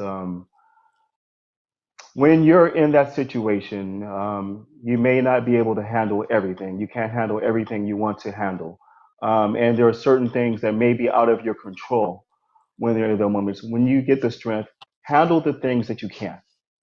Handle the things Absolutely. that are in your control, and do bite sizes. Which call it, like when you have little kids, you have to cut their meat into small little pieces so that they don't choke on the pieces that are too big. Sometimes when Yes. you're going through things in life, you have to maybe bite smaller than you normally would. You normally just just eat it all in Yes. like one big lump. But right, Especially on tough days, take it one day at a yeah, time, really one day at a yeah, time. Sometimes even 1 hour at a time, 1 minute at a time. yeah. I'll One I'll moment at a do time. this. Yeah, and I'll think about the next step in 5 minutes, or you just need to take it easy. And I know a lot of us, when we're big picture guy and we think about the big picture, but sometimes we need to really laser focus and just think about, what do I do the next minute, what step do I need to Yeah, take a minute from now. And that's totally okay, and that is yeah. absolutely okay. How do you And in eat an between those elephant? moments, have How I do you what? eat an elephant? How do you eat an elephant? Oh, one bite at a time. That's right. Yes, yes, That's right. exactly. Which call it Yes. yeah, which So it's also necessary when you're going through these moments, when you're going through these times, take the time in between, even in between tasks or in between the individual things, to breathe. Take those moments to breathe and recenter yourself in between. When you start feeling yourself like it's like everything's pent up and everything's going hard and you're getting discouraged or you're getting overwhelmed, take that moment, breathe, and whatever you can't handle maybe isn't meant to be handled. You know, like there's an old term, let go, let go, let God. And sometimes like I laugh, you know, like we give our problems to God and then we take them right back. You know, sometimes like, you know, when there are things that we can't handle, once you let them go and you give them, like if there's things that you can't handle physically and once you let them go, once you give them to whatever higher power you want to give them to, once you give them up to fate, if you don't believe in a higher power, if it's something that you you can't surrender to control. what is. Yes. Do you surrender to Exactly. what is? And Exactly. and that is one of the biggest lessons one can learn in life, to Yes. surrender to what is.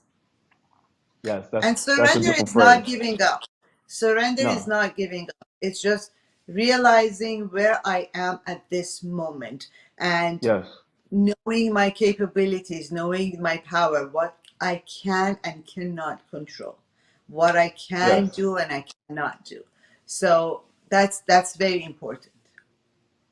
Yeah, we call it, you know, like the world keeps on spinning, and we can't stop. So just like we can't stop the world spinning, and just like we can't stop time, there are certain things that that aren't under our control. But you know, the world keeps on spinning, but doesn't mean we're going to fly off of it.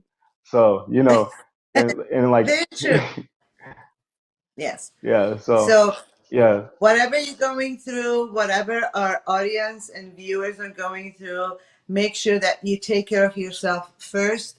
It's not selfish to take care of yourself. It's necessary to be able to give your 100% to whatever it is that you are uh, attending to. So make sure that yeah, you take care of yourself, you love yourself, and that energy also goes back to the other person. It's they feel the energy, they feel your yeah, wholeness. If you are depleted, that is what they are feeling as well. So make sure that yeah. your emotional tank is full, your physical body is nourished and energized, and then you can step into the world and do all the amazing things that you do.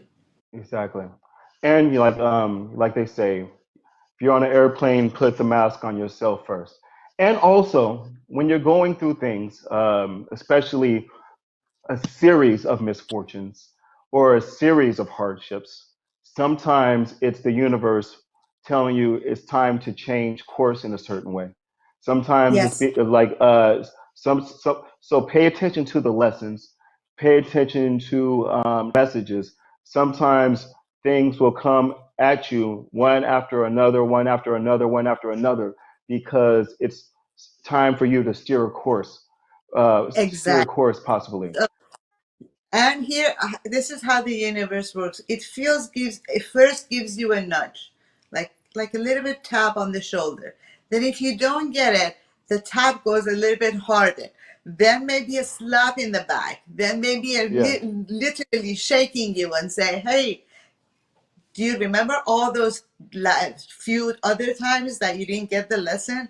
I'm really yeah, yelling at you. Get it?" So this is what happens. If it starts small and then if you keep ignoring it or not paying attention to it or not getting the lesson, then the universe starts yelling and starts throwing big things at you so that you cannot yes, ignore it anymore. yeah. Yes. I call it the The way I describe it is similar. I call it the eagle in the nest approach. They're like the eagle in Uh-huh. the nest. Like eagles, they're fledglings.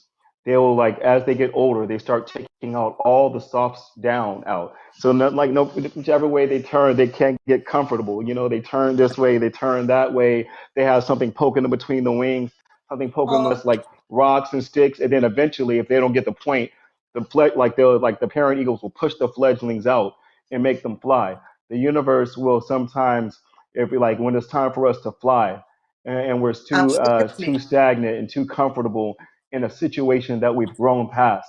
Um, like, it doesn't want us to miss the turn. It's like a really aggressive GPS. Yes, yes. It has our back, but at the same time, it's giving us some tough love because they know Yes, the universe knows that we can handle it. We're resilient. We can rise above it. And I truly, yes, truly hope whatever it is that you're going through, you may rise above it even stronger and more resilient and more brilliant and more awesome than you are right now. give praise. Likewise, and likewise to all of our viewers. And Yes. tonight's the first moon. By the way, tonight's the first full moon Yes. of the new year. So it's a beautiful night to set intentions. It's a beautiful night to meditate. It's a beautiful night to come through with your family. It's called the Wolf Moon. Ooh, the Wolf Moon is in Leo. So tonight, if you get a chance, especially if you're going through a hard time, go out with the moon. Sometimes just something as simple as going outside and just Yes. shouting and yelling and howling at the moon And can be releasing. so freeing. Yes. So, like, get out there and free yourselves tonight. Get out there and let go for a second. Let go of you. When you howl at the moon, you yell at the moon, just go ahead and in your howl, in your scream, let go of everything that's been bugging you. Let go of all of the pain. Let go of all the frustration. Let go of all of the anguish. Send it all out. Send it all out as it no longer serves you. And be thankful that you've learned the lessons that you need to receive from these things. And just go ahead and just free your mind, free your body, and just go ahead and just be unhindered, be unfettered for a moment. Absolutely. I just want to add one more thing to how you explained it so beautifully. Letting go requires you to accept first. We just can't Yes, snap it and wish it away. When we yes, say let it go, it means that you're fully aware of that negative emotion. You're feeling the feelings, you're understanding the feelings, and you're understanding the situation, and you are deciding that that yes, emotion, that feeling, that situation no longer serves you, and I'm ready to let it go. yes, While fully embracing it, accepting it, acknowledging it, and then letting it set free, letting it go. yes. Release so that we can increase. Absolutely. Absolutely. I love you, Coach Bonnie. Tell people where they can find you. So my website, bonniesadiq.com, or even a better place, my Instagram. I would love, love, love to have you there. Coach Bonnie NLP. Yes. Coach Bonnie, I love you. Make sure to hit this woman up. Make sure to reach out. If you have any questions about life, any concerns, if you're dealing with stuff with family, dealing with personal things, or sometimes if you just need sometimes if you just need a verbal or emotional hug, she is there for it. She is such a lovely person. Take care of this resource. Utilize resource, and we love you, and we're so thankful that you are a Love you too. resource for us here. Take care, Anthony. Bye. Bye. This has been Anthony Powers. This has been This Evening. And this is always Togetherness Media. For myself, for Coach Bonnie, for my man, Mr. Amir Liaji, holding it down in the studio. I want to remind you all, be divine, and you are so loved. Stay tuned. More content for you here on Togetherness Media. I'll be back tomorrow, baby.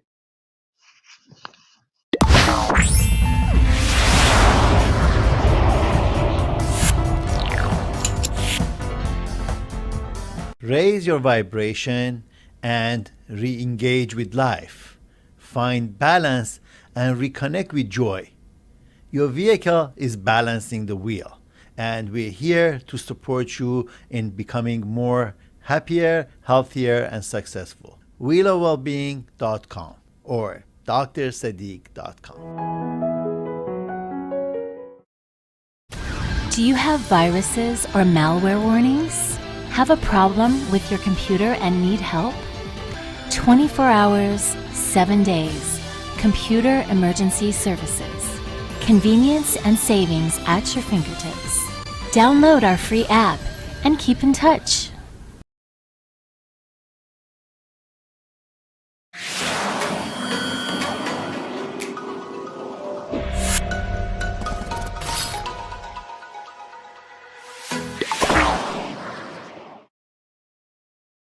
A healthy mind requires balance, and balancing the wheel is your guide to finding more happiness, healthier lifestyle, and a successful practice in whatever you do.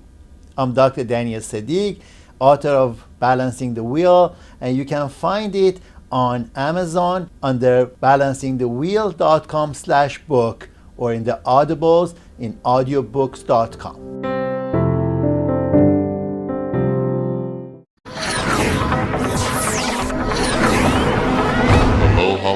Hollywood news, Hollywood gossip, upcoming movies, top 10 music, hot news from Hollywood. We have a special report from special events, red carpets, fashion, parties from the heart of Hollywood in Hello Hollywood. To sponsor this show or for advertising inquiries, call 310-738-7309.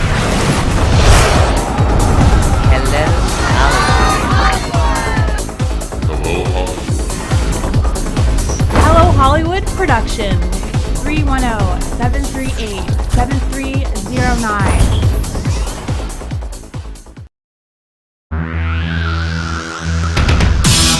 At Hello Hollywood, we bring you the best in entertainment, fashion, movies, hit music, gossip, and live from the red carpet reporting. Hello Hollywood is your new choice.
We're gonna do a song.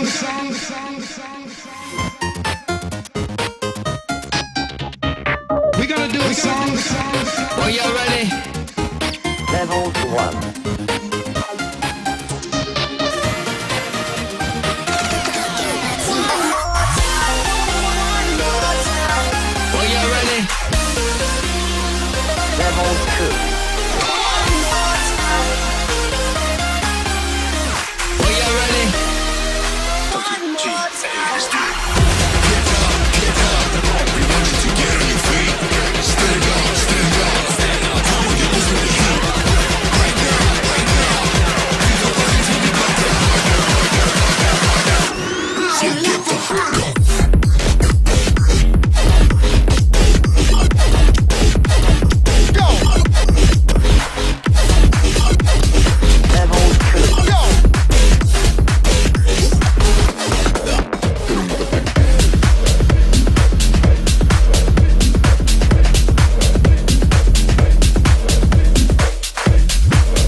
started, I want to know one thing, one thing, one thing, one thing.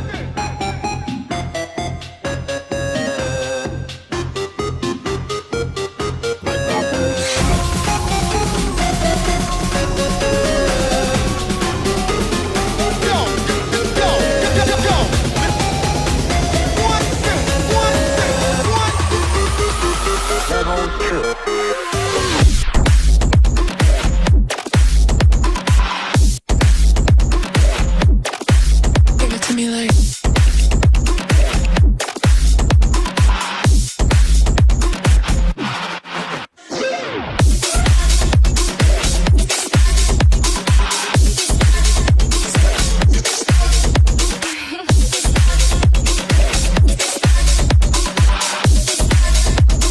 Are y'all ready?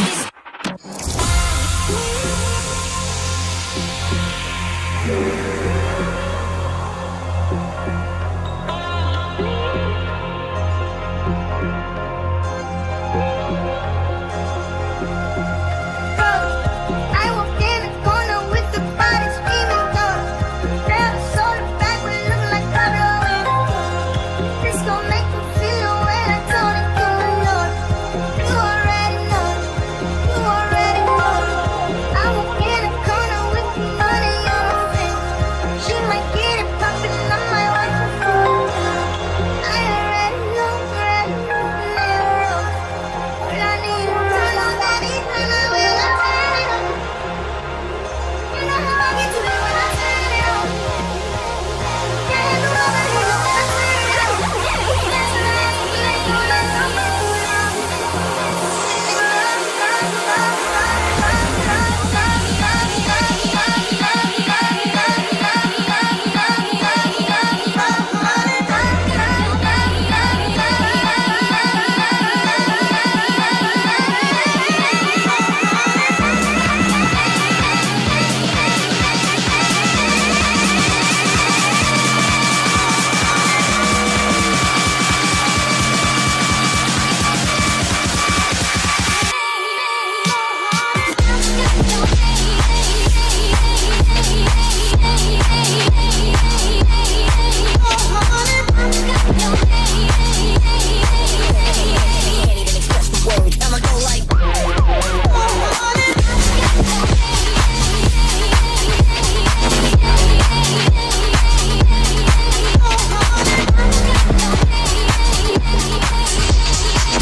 You got to take a hold of your life, make it right, babe. You have so much to show for yourself. Yeah, take control of your life, do it right, babe.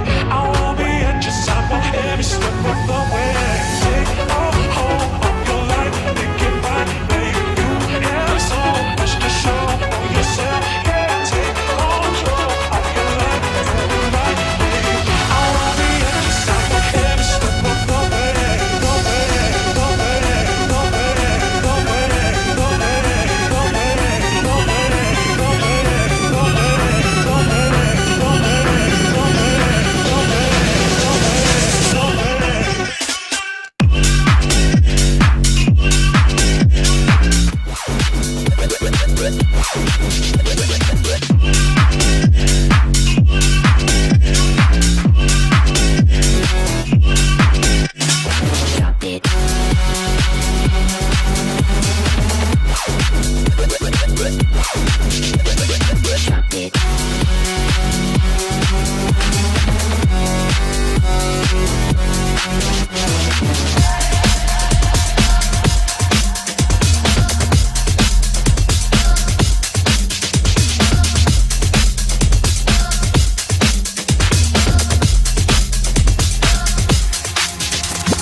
take credit for the way my mama raised me. What a woman.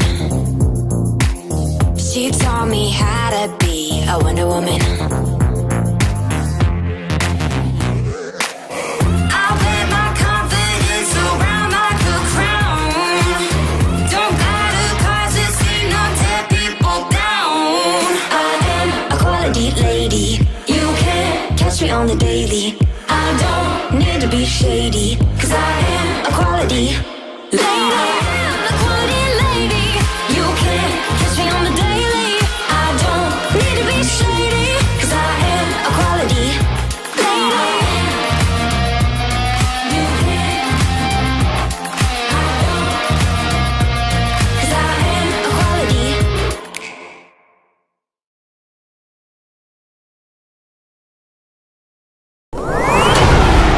Hello, Hollywood.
Hello and welcome to Essence of Sensuality. My name is Annika Kuhlander and I'll be your host for this segment. So today we're going to talk about how to improve your sex life. And to help us talk about this topic, I would like to welcome Dr. Foojan Zain. Welcome, Dr. Foojan Zain. Hello, nice to be with you. Hello, it's nice to be with you too. So let's start talking about how someone can improve their sex life. And before we talk about that, can you tell us what are some traits of a healthy sex life and what are some problems that someone might encounter when they start having issues with their sex life? Well, the healthy sex life, actually, it's an attitude. So first, it starts with an attitude that needs to be healthy. Then beyond that, it becomes a skill. So you bring the attitude of sensuality to the way that you look at your body and your partner's body. There's an essence of a passion, a type of energy that comes along, which has to do a lot with respect and pleasure. So whether you are with your own body, you hold respect for your body, and you hold the essence of pleasure and comfort, knowing where is the different types of senses, being really connected to your body through your five senses, especially touch. So a lot of men are visual, or a lot of women have to do much more with touch or audio and the sense of olfactory. So it's important for us to begin knowing our own body first.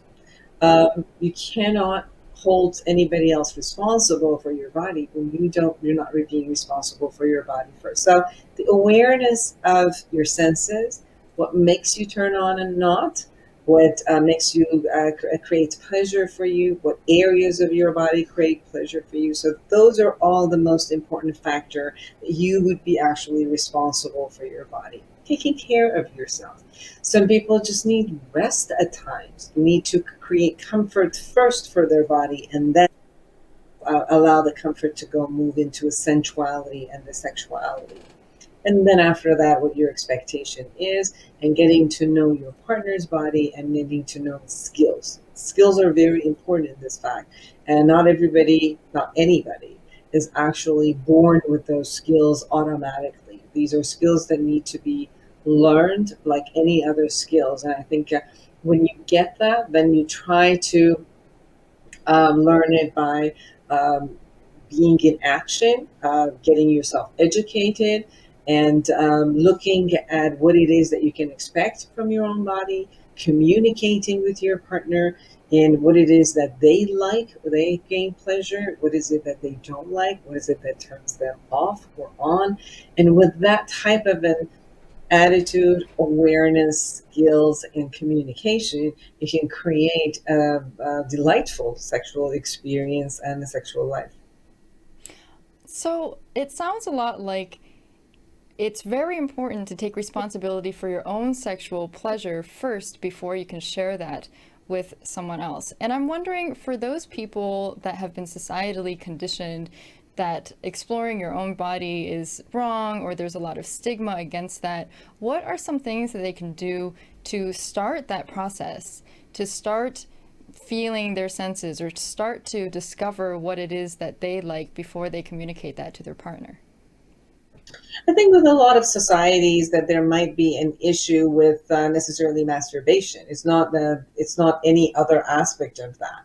And the point is first starting to really look at if you are comfortable with your body or not. Sometimes it's the matter of getting your body into a space that you're comfortable with, or accept your body as is and look at the beauty of it. So sometimes we have a body identification, like we look at ourselves in the mirror and then we get ourselves turned off with our body.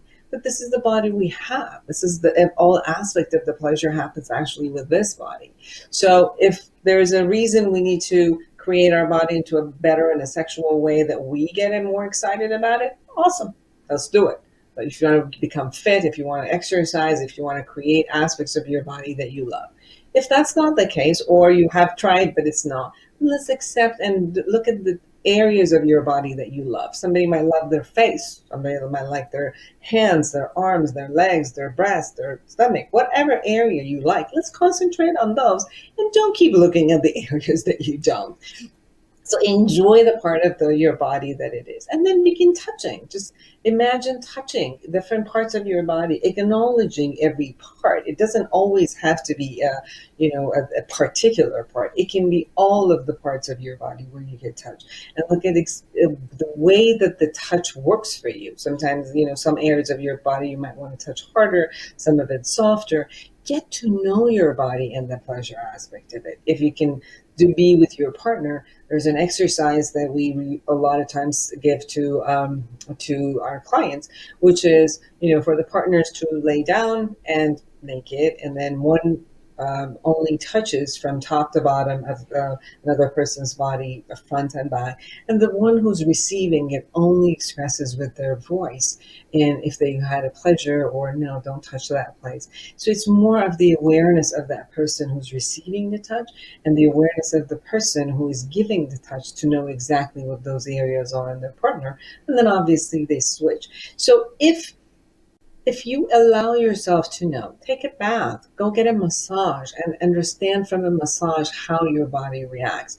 If you can give yourself pleasure in the essence of touch, that would be the first thing to do. And it doesn't, that type of touch, no religion or no culture says it's bad. I promise you that. I love that. I love just stroking your own skin or taking a bath. These are some luxuries I think that we sometimes don't allow ourselves because we're busy working or something like that. But it's amazing to know that these practices not only help yourself, but can help your development of a relationship with your partner. So I'm wondering, it requires a lot of mutual understanding and trust, it sounds like, to develop this relationship where you're exploring with each other and having, say, one partner receiving and one partner giving. It seems quite different than what some people may be familiar with, and it might not even seem completely under the realm of what people think of as sex. So say one partner wants to do something like this, but they're not sure of how to bring it up or something like that. Do you recommend a way for them to start this conversation, or how do you go about doing this? I think communication in sexuality is very important. It's very difficult for people to have to ask for what they actually want, and people get offended with sexuality also, like, oh, I'm not good enough. It's not about that. It's, nobody's in the other person's body. It's just not. That's real. It doesn't matter how great of a lover you are not in the other person's body. You have to rely on their expression and letting you know in what it is that works. So one of the best things we could do is ask, may I get to know your body? Can you please tell me how your body works? Because I want to be there for you and I want to make the best for you. So when you ask that for you to be for somebody else, and then, after that, you request for them to be there for you. Because obviously, if you get to know their body, you're going to be able to be best for them in that way. The gift that you're offering is going to be, kind of like toward them in whatever their body needs. And nobody else knows it except the person who owns the body. So that's what you're going to be able to ask in order to get the offering of yes. Now, I'm not saying that this is what you got to do all the time. This is with somebody who obviously you are a partner with and you're continuing to have your your sexual relationship with, and it's important for you. Is trust important? Yes, because the more that we trust the person that we're with, the more that we trust ourselves, that we have the ability to, maneuver around our body, and we know how to not only pleasure ourselves, but be responsible for our own communication to the other person. Then we go into this space of, let's say, fun and play with confidence. Let's remember, with all the skills, with everything that is there, the context of sexuality is play. That's all it is. It's two people are going to have, enjoy each other, and they want to know how to play with the other person. Remember, for example, if two kids are running around, and, there's just one person is getting tired and they can't run with you. Well, you can't run with them. So at one point you got to stop and say, what's going on with you? Are you okay? Can you run more, right? Like you're playing or hopping or doing any of that. Imagine the same thing if there's two people who are actually being with each other's body. At one point, you got to stop and ask, how's it going for you? Whether they can show it with their facial expressions or body movement or their sound or actual words. My point is, get curious, like be curious in how is the other person doing and what's going on. And that's how you get involved with the in-between versus in your own head. Many people stay in their own body and in their own head and in their own fantasies and in their own visuality with a closed eye. And they just go through the whole thing on their own although they're with a partner. And there's no in between. Yes, maybe their body parts which are touching and stroking, but there's no in between. That person is just in their own world, pretending to be with another human being. So when you look at a healthy sexuality, there's an in between. There's a dance that happens with both people. So then the communication has to be there for both people. Mm-hmm. Yeah, I've personally had some encounters where I've kind of looked at the other person and been like, are you even aware that I'm here? Like, do you know who I am? Am I just somebody to you? And that definitely doesn't work, and it doesn't help with building connection with another human. I'm wondering, so a lot of images that we see on porn and stuff like that is really focused on male ejaculation, and it's kind of perpetuating this stereotype or this rule that the goal of a sexual encounter is for the male ejaculation. Or sometimes men will even be like, oh, like I need you to orgasm as a way to validate their own feelings of being good in bed or something like that. So how do we move away from this idea of sex having an end goal to this area of play that you were just talking about? Well, I think that the end goal can only get achieved by the pleasure and the play that happens in between. So the point of it is the journey that someone goes in and is just going to explore the journey and explore the pleasure. When you know that you are creating the pleasure for yourself, then there's no reason to go in and and finish off the offline. Imagine playing volleyball, on a beach, and their teams and they're playing and it goes back and forth, and they're just the enjoyment is not winning the volleyball tournament. The enjoyment is playing volleyball, right? So that's the whole thing. And I'm not saying that there are not times that we just want to have a quickie and finish off and be done with it. And those are fun for a time being. The same way sometimes we just want to go to McDonald's and have the Big Mac and the French fries and be done with it, even while we're driving. I just got to have food and let it be. It has its place, but I can't really say that that's like having pleasure with food. It's not a gourmet food. It's just, at times you might have a craving for it. At times you might need it, and that's all good. There's nothing wrong with that.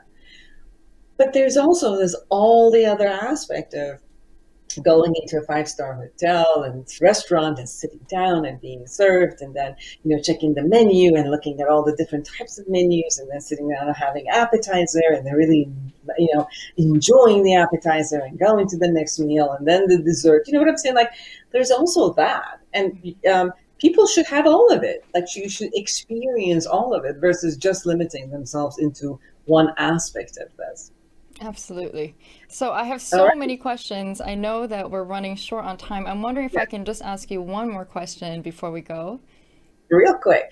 Yeah, okay, real quick. So in times of COVID, a lot of couples are quarantined together and they're seeing each other 24/7, and things might be feeling stale. Do you have any recommendations of how they can rejuvenate and revitalize their sex life in that circumstance? Take a little bit of space from each other, because with the sexuality, there's a desire, there's a hunting, there's a missing. I gotta yearn for you, and then if you're consistently with me, then I'm not yearning for you. So stay on the couch for one day and then go back.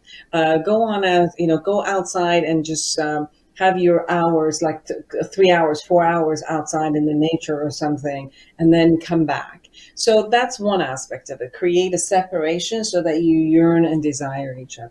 If you don't have children at home, but they're always also at home, and you can find a peace and quiet, then have play with it, go to different places. So the novelty shows up in you having sex in different locations. If the children are there and you can get a nanny or somebody that a family member that are safe, and then go outside, go someplace that you could go and just be with each other and create like a date of creation of novelty. Do something that is different, at least, if you can't give each other space. Do something that is different so that you surprise each other in a different way. Come up with creative way of surprising. Come up with a new positions, and have fun with new positions. Things that you've never done before, just for the heck of it. And laugh and create, fun and play with each other. If you've been at the bottom, go on the top. If you've been front, go in the back. Do whatever. Flip your head. Get a book from Kama Sutra and try all of their 100 positions just for the heck of it. I love that. Thank you so much for your time. It sounds like a great advice that applies to life in general. Go try something new. Go have fun. Go laugh. Be with each other. That's absolutely wonderful. Thank you so much for being here with us today. It's been an absolute pleasure. Thank you for having me. Take care. All right, thank you so much for watching us today at Togetherness Media. I'm Annika Kuhlander, your host for this episode. Please share Togetherness Media with all of your friends. We have a lot of exciting new content coming out for you soon. We have an app that we designed for you, and if you subscribe now before the end of the year, you can watch all of our content for free forever. Things will change a little bit after the new year. And if you have any questions or comments, please message us on our website at www.togethernessmedia. And if you would like to sponsor one of our shows or our programs, we really thrive on your donations. So please contact us on our website, or you can click the donate button and send us a little love. Thank you so much for watching, and see you next time.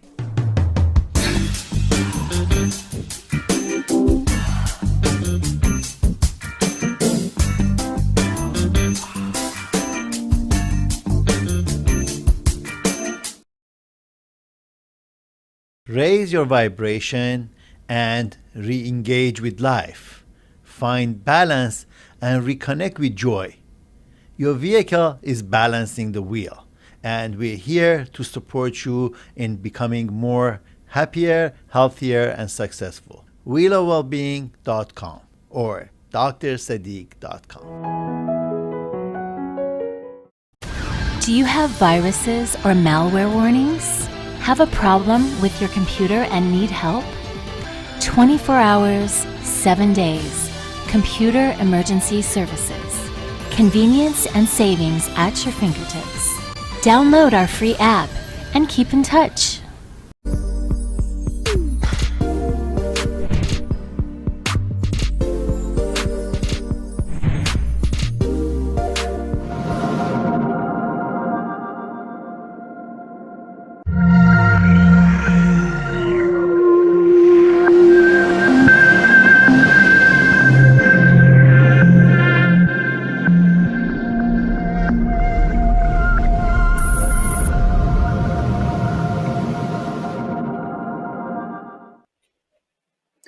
Hi, welcome back to Togetherness Media. I am Zahira. I hope you guys had an amazing weekend. You enjoyed yourselves, relaxed with your family.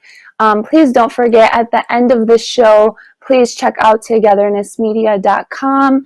Follow us on our Instagram at Togetherness Media. We want to hear your comments, what you're looking for. Please share, like our page, and just thank you so much for continuing to support us. Before we dive into today's topic, I want to talk a little bit about how I've kind of been on these series kicks of talking about, your thoughts, boundaries, talking about, anxiety, things like that. So our last show, we talked about when thoughts attack you and how you handle that. What is it that you do when you become stuck in that state and when you feel like your mind is attacking you and those thoughts that you don't want to think are coming upon you? What do we do? So we talked a little bit about that. But I want to get into today, or lead into, I should say, is what is the atmosphere of our heart? That's a question that I want you to ask yourselves. I've been reflecting on it for myself. What is the atmosphere in my heart? Because that is something that we know. We know what is inside of our heart, what we hold. As I said before a thought can even become a thought, it has to be a feeling. So I want to talk about 5 ways that we push back, to push back anxiety. And how is it that we form anxiety? Where does anxiety come from? Usually, people get frustrated and, upset and stressed out with things around them in the outside world, the outside circumstances of your life, and you allow it to come into your life, into yourself, and to affect your mind, your focus, your personality. So the first one that I want to jump into is the words that we speak. Self-talk is extremely powerful. You can either self-talk positively to yourself, or you can self-talk in a way that is so negative where you can be your worst enemy and you don't even know it. You can be bringing yourself down and you can be causing that anxiety without you even knowing it. It's crazy to think, but it's so true. I've witnessed it with people around me in my life. I've seen it, with people close to my life. I could see how their attitude or what they would manifest already before even speaking it, they manifest it into themselves. And the words that they say to themselves, that when then they say it and they speak it, that's what it becomes. That is how powerful our words can be. So it's really important to think about, what are you saying to yourself? What are the words that you're speaking to yourself? Are you speaking doubt? Are you speaking low of yourself? Are you speaking positive? Are you bringing that positive energy into your life? What are you bringing? What are you putting in your heart? That's what I want you to ask yourself. The second thing I want to get into is your approach. How you approach something is a really big deal. For example, I'm going to give you something that I used to go through a lot from high school and into college.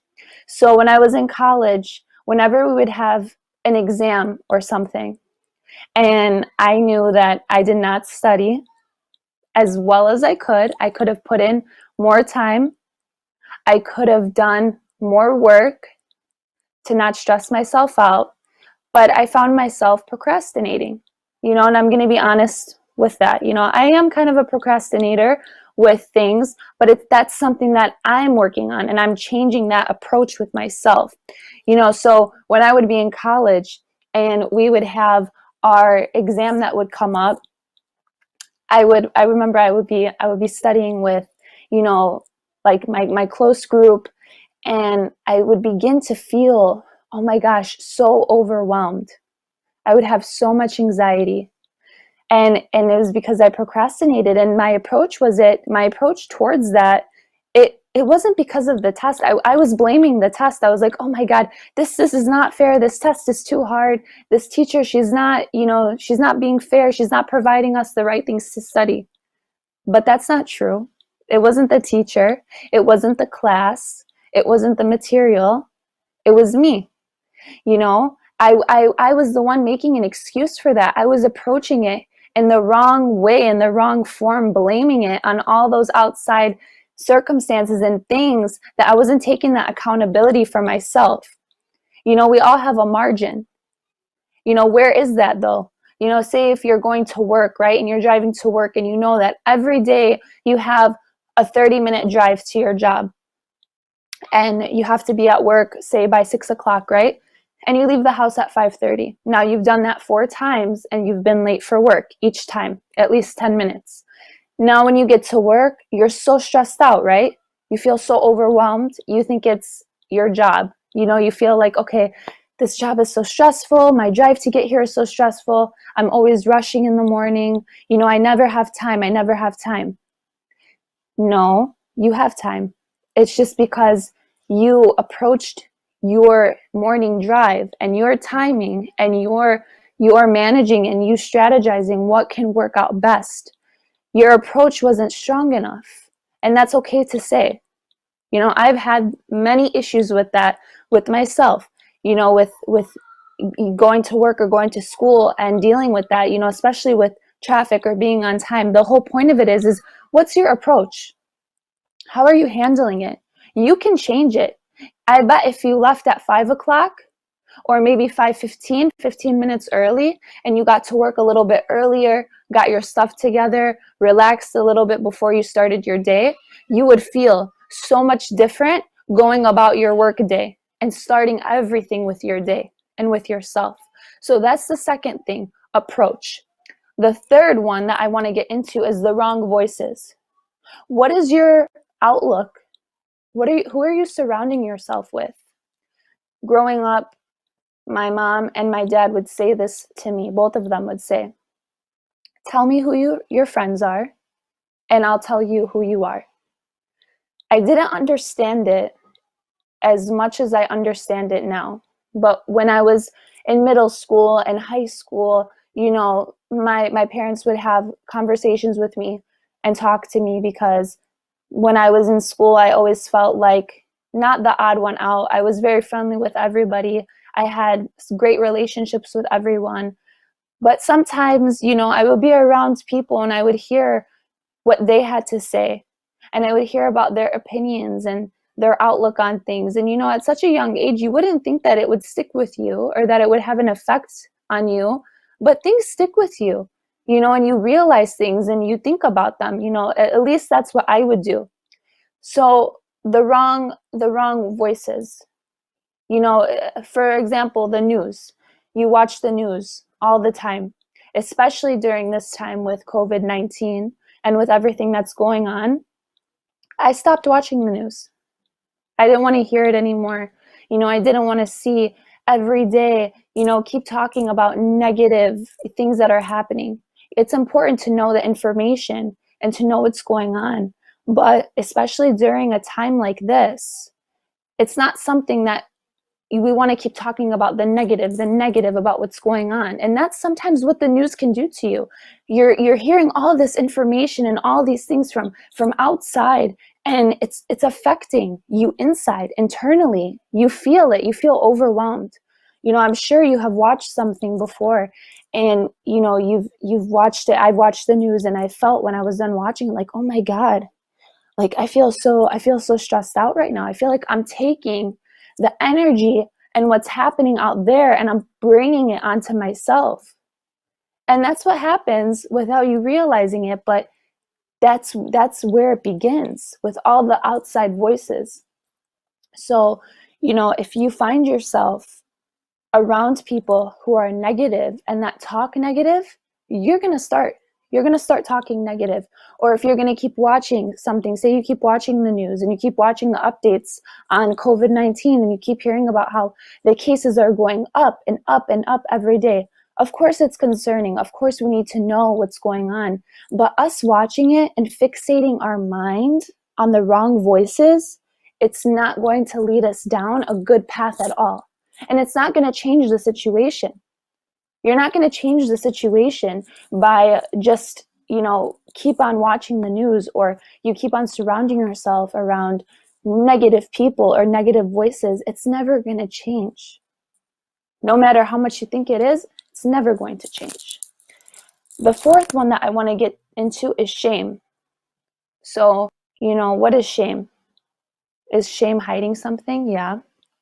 Is it a feeling where it makes you feel helpless and it makes you feel paranoid, and you know, you walk around and you know, maybe you feel embarrassed about something that you did wrong, a mistake that you made, and now it's affecting you, and now it's making you feel like, I can't be myself. I don't know how to be myself. I don't know how to be around people anymore. You know, I feel ashamed of what I've done, or I feel shameful for my action, and I feel upset.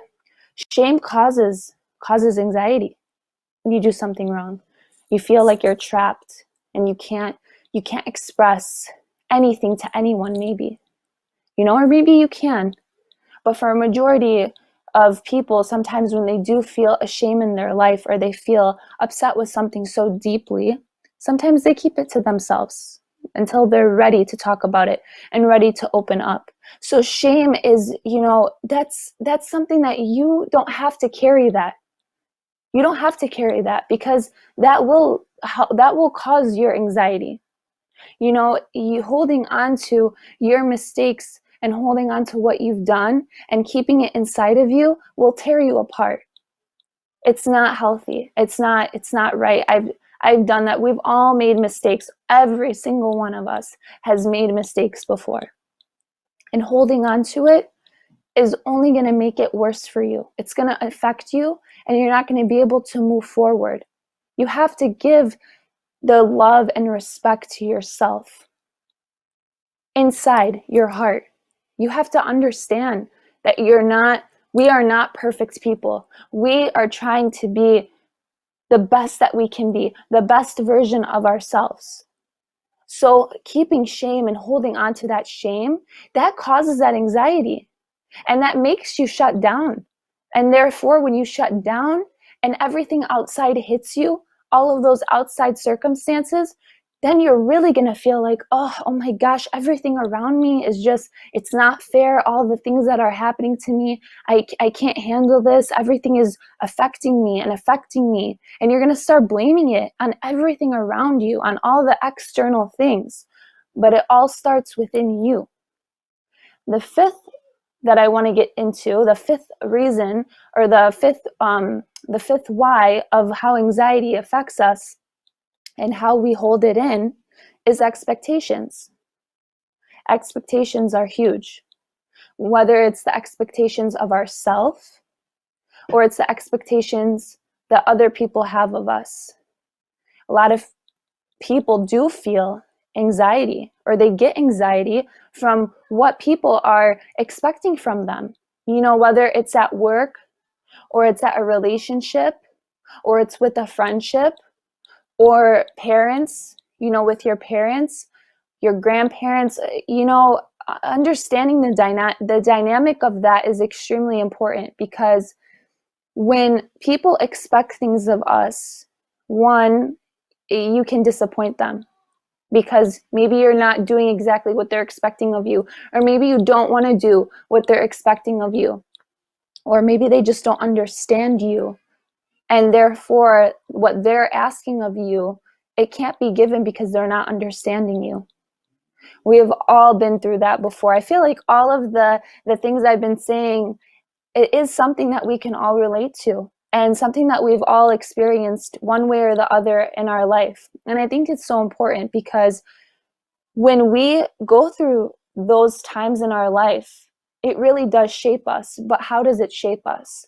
You know, when you're dealing with expectations, that's huge.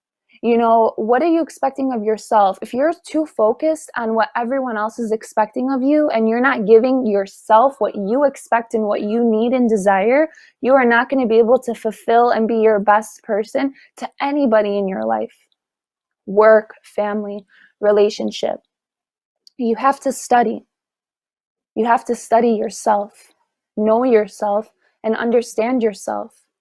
This way, when you're in a relationship, when you're in a friendship, or when you're with your family, you're able to study them and understand from them what they're wanting.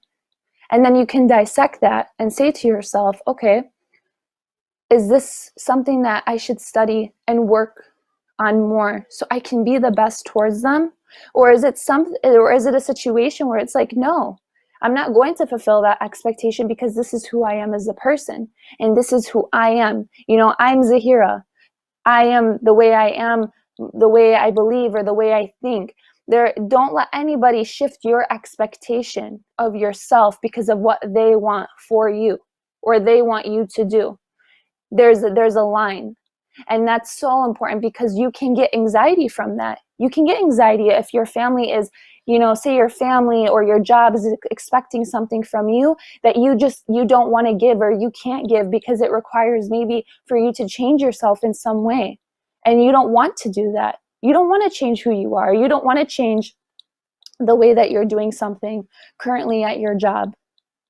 There's a very fine line between expectation. So I challenge you to think about these 5 ways and how they have affected you and how they have caused you anxiety, because I guarantee at least one of these things has affected you and has made you feel anxious and has caused that anxiousness to affect the way that you think, the way that you feel in your life. So visualize this. You know, as I like to say, like waves. When we, you know, if you've ever been surfing before, I have been surfing before, and it's not my favorite, okay? But I think this analogy would be extremely relatable and for us to understand. So say you're going on your surfboard, right? You're going into the ocean, and you see that wave coming towards you. And you thought you expectations, it's going to be a small wave, right? Well, this is a big, big wave coming towards you. And you're paddling out there and you're saying to yourself, okay, how am I going to handle this wave? How am I going to get this? How am I going to ride this wave and overcome it, right? You have 2 choices. You can either say to yourself inside, okay, I'm going to do this. Okay? The real wave is inside me. I'm going to do this. I'm going to face this. And I'm going to conquer this wave right now. I'm not sure how exactly, but I know that I have everything within myself to do this. So I'm going to head towards that wave, and I'm going to get that wave. Or there's another side of it. You could be out there paddling towards that wave, and you're saying to yourself, oh my God, how am I going to overcome this wave? What am I going to do? I don't know if I could do this. I don't think I can handle this wave. What if I drown? What if something happens to me? And you turn around and you start paddling back to shore, right? But before you can get back to shore, that big wave hits you. And now you're inside that wave and you're tossing and you're turning, right? And that's how you're feeling when you're going through all these things and all those outside things in your life, right? inside you're going and you're turning and you're losing control. That is what happens when you let anxiety hit you and you don't know the atmosphere of your heart. The real wave is inside you. You can understand those circumstances and you can change the way that you see what you're facing. So you can be brave. You can have that awareness and be brave to face that wave head on. Even if you don't know the outcome, you know that there's going to be another side. You're going to get to the other side. You may not know how you're going to get there, but you know deep down inside, you're going to get there. So that's something that I'm learning. I'm still learning, but I really believe in that. You know, that's why I really believe in knowing the atmosphere of your heart and figuring out what's in my heart. How do I feel inside? What am I saying to myself? Am I being positive? Am I talking right? Am I feeding my soul, my mind with positive things? Am I approaching things the right way? Am I listening to the right voices, or am I listening to the wrong voices? You know, what are my expectations? Have I overcome those? Have I forgiven myself of mistakes that I've made? Ask yourself those questions. Challenge yourself and understand that. I want to take a quick break. I'm going to introduce you to one of my favorite songs. I think you guys will like it. It's by an artist. Her name is Haifa, and I love her music. This is a really funny song, actually. She's talking about how she's blocking someone and deleting them because they don't belong in her life anymore. So this can relate to the wrong voices, the wrong people in your life. So check out her music video, and we're going to be right back, okay?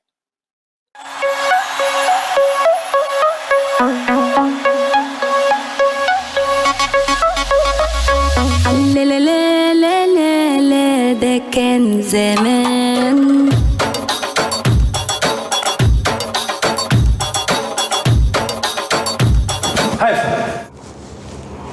ما بقى بدي اشوفك بليز، حل عني.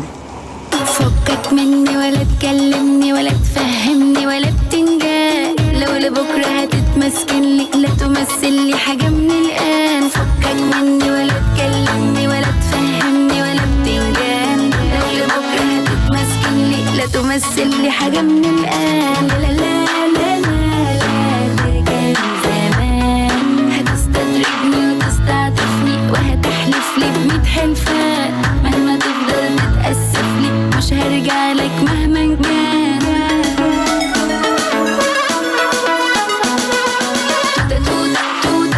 توتة شطبنا خلاص الحدودة. توتة مش حلوة وطلعت ملتوتة.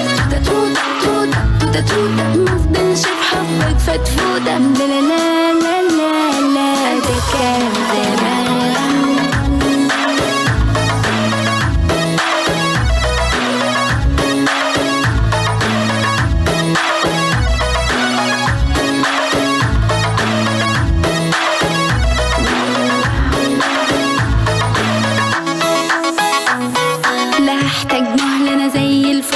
وحكايتك خلصت وخلاص انتهت وكسرت القلة. كانت غلطة ولا ليها أساس. لا احتاج مهلة أنا زي الفل. وحكايتك خلصت وخلاص انتهت وكسرت القلة. كانت غلطة ولا ليها أساس. اوعى تشك إن يجيلي شك أو أتأثر أو أقول حنيت وادي بلوك على الفيسبوك واسمك أنا هعمله ديليت. اوعى تشك إن يجيلي شك أو أتأثر أو أقول حنيت وادي بلوك على الفيسبوك اسمك انا هعمله ديليت.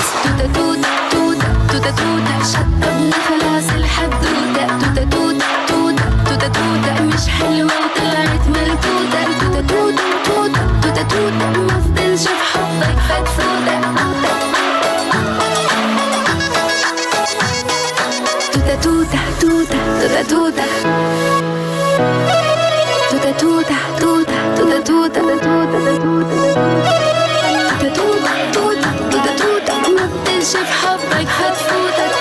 في حبك هتفوتك. ما فضلش في حبك فتفوتك.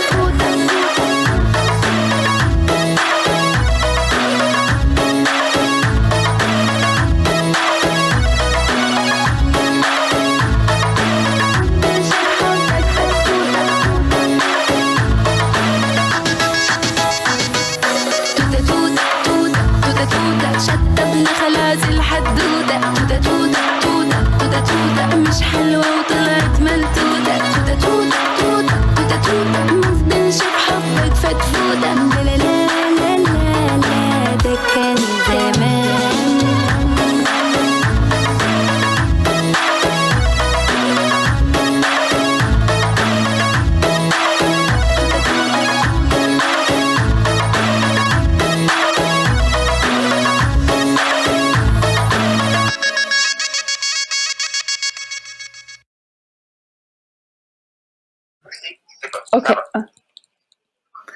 Hi, welcome back. I hope you guys enjoyed that music video. She's one of my favorites. I absolutely love her, and that's one of our like most popular songs in the Middle Eastern community. So if I have any Middle Easterns watching me, you know what Haifa, what she's about. She's really good. Okay, so back to our topic. So there's a quote that I really love, and I want to share it with you. It's by Stephen Furtick. He is a really amazing speaker. If you don't know of him, go check out his videos on YouTube. He has some really great content, and he has a lot of his content on Instagram as well. But I really just love his videos. You know, they're very educational. They're super informative. So he said that an attack of the enemy often manifests itself in an overwhelming sense of anxiety. So what he's basically saying is the attack of the enemy, whether the attack of the enemy is yourself or it's someone around you or a circumstance in your life, it can manifest and overwhelm and take over you and give you that sense of anxiety. But if you know the atmosphere of your heart, then you'll understand how to face those waves, to face those circumstances, those things that you can't control in your life, you know, the outside world, everything that's going on around you. What we need to understand is that the real waves are within ourselves. And I think the biggest reason why I say that is because you have to learn to speak to yourself. You have to learn how to talk to yourself. You have to understand, okay, if the atmosphere of my heart is content and I trust in what the future holds for me, and I know that there's going to be another side, you know, to the situation, there is going to be an outcome. And I know that whatever brought me to this circumstance will bring me through this circumstance. And that's something that I really believe in, because I have been in those situations where I don't know the outcome of what's going to happen next, or the outcome of the circumstance. But I trust that if I was led to this in my life and I was led to this situation, I will be brought out of it. And there will be something that will come out of it that's good. Even if you don't see that in the moment that you're in, there is something that will come out of that storm. After a thunderstorm, or, you know, if it's a tornado or whatever, you always see the sun or you see the rainbow. You see the other side. There's something beautiful to see at the end of that. And you have to believe that within yourself, because it's true. Whether it's a hard situation or something that you're going through, don't let the anxiety affect you. That's just something that you're manifesting it on your own. You are creating it. You, nobody else. You are. You can control that. You know, so I want to give you 5 ways that you can overcome this, that you can overcome and push back that anxiety and tell anxiety goodbye, because you're not coming back. You're not going to come back and take over my life and ruin, you know, who I am and my future and my relationships. So the first one, what you can do is just breathe. That's something I've been working on, but literally just close your eyes, take a deep breath, and breathe. And just know that everything's going to be okay. The second one is to remember. Remember what brought you to the situation. Remember your heart. Remember what's inside of here and who you are, and what you love and what you believe in and what you value and who you are. The third one is ask. Ask yourself, you know, talk to yourself, self-talk. If you self-talk and you understand yourself, it's going back to knowing and understanding yourself and taking that time to just understand everything and reflect in any way that you do, whether it's spiritually or any form of way that you need to do to ask. Just ask and spend time alone. It's okay to have time alone to get it, because you need it. We all need time alone. We all need to have a date with ourselves or to spend time with ourselves to understand. The next one is vision. Vision yourself. Manifest something positive. Manifest what the outcome is going to be. Like I use that example of going towards the wave. If you understand how you're going to vision and you're going to manifest yourself going into that wave, it's going to make a huge difference of how you come out of it. You go in brave and strong and knowing yourself and confident and doing everything you can, taking the right approach, talking right to yourself, the right words, expectations are down, and you go straight into that big wave. You're going to ride out of it like a champion. And you're going to know the reason why, and you're going to face it head on no matter what it is. Or you can vision yourself something bad happening, or worrying about something all the time, about a negative circumstance happening. Just like when people watch the news and they start hearing all these negative stories about things that are happening to people, especially again, mentioning with COVID-19, all of the death tolls rising, all this stuff, negative, nothing positive, right? So now you're going to go out and now you're going to panic. And it's not that you're going to be careful, but now you're going to be in the state of being paranoid that now your judgment and everything else is going to be fuzzy. You're not going to be able to be focused and how to hit that wave when you do hit it. So that is huge. Your vision is huge. The next, last but not least, is elevate. You need to elevate yourself. They say it's a scientific fact that the pressure of the atmosphere decreases as you elevate. So let's take that fact and let's use that with ourselves. Going back to the atmosphere of your heart. The atmosphere of your heart, if you're elevating it, right? And you're elevating it and you're taking it higher and higher and higher, that pressure, anything that you face in your life, it's going to be here. But you're here. And your heart is here, and the atmosphere of your heart is here. So now, you're so elevated. So when those pressures come around in your life, you're going to be able to understand and to be able to handle it and to face it no matter what it is. You will be elevated to do it and to overcome whatever it may be to come your way.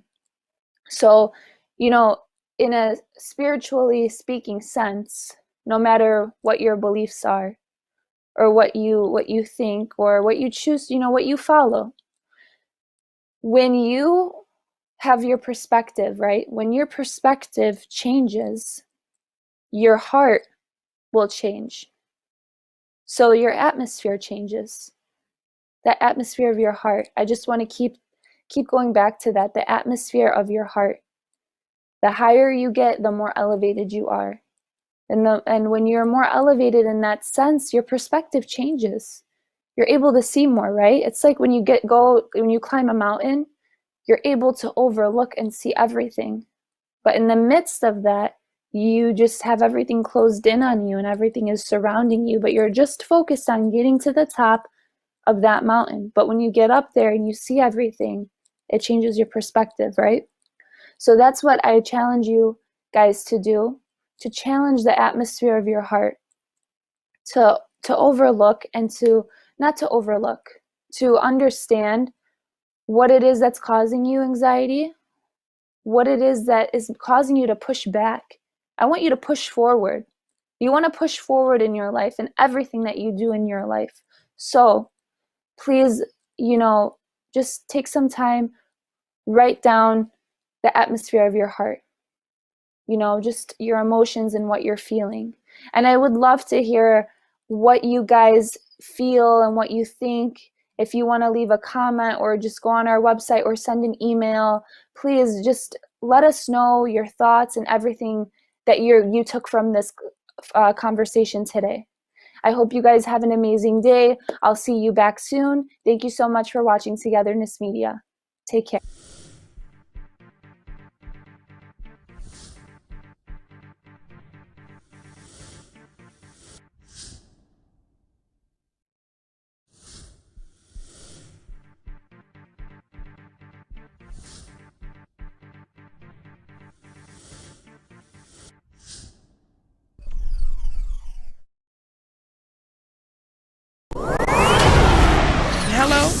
Hollywood. I'm here with Wendy. Hello, everyone. It's Emmy season. One of Hollywood's most famous bachelors is getting married again. The moment we were all waiting for on Dance.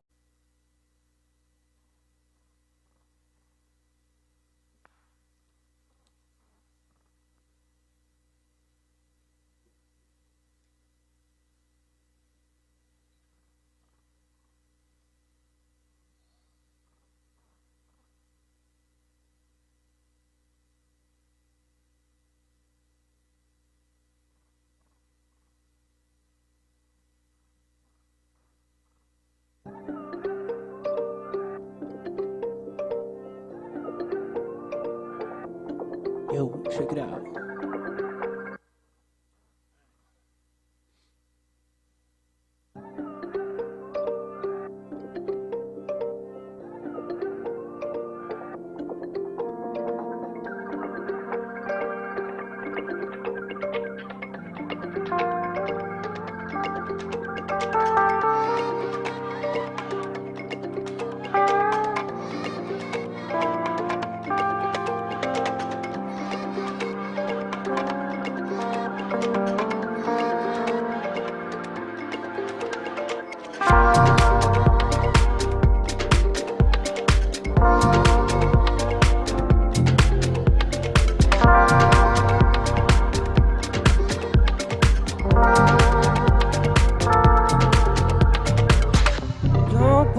Silently echo, can let go now.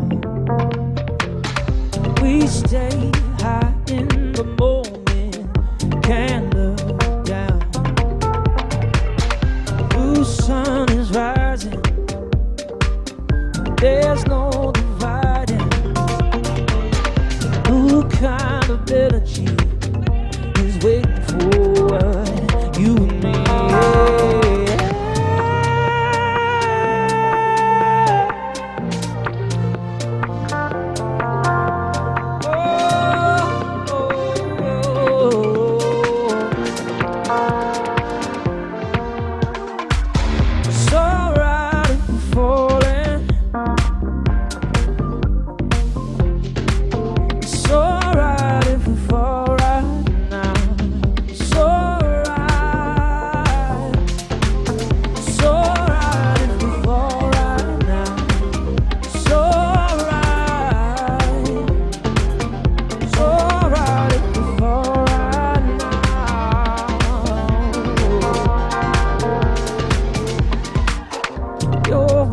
Silently echo, can let go now. We stay high in the moment, can't look down. The sun is rising, there's no denying. Who kind of energy is waiting for you and me?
deep, losing gravity.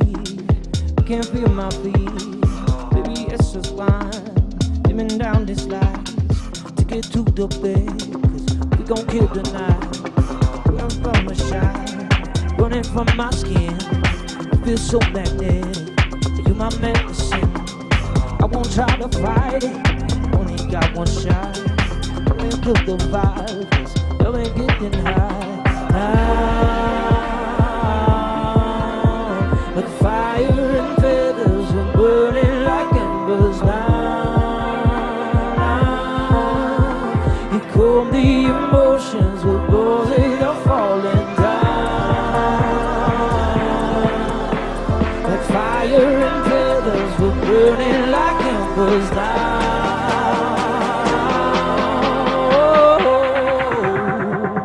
Burning like embers.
Summer is over, but I feel the solar winds. Winter is blowing, but my world is caving in. And I can't shake the fever that's under my skin. I was born a believer, now I carry my sin.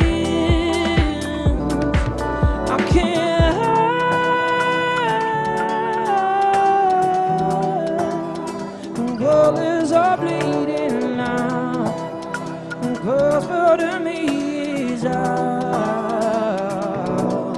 I can't hide.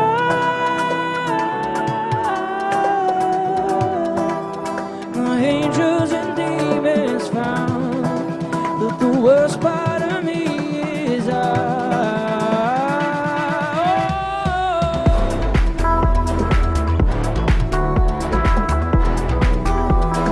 Worst part of me is out.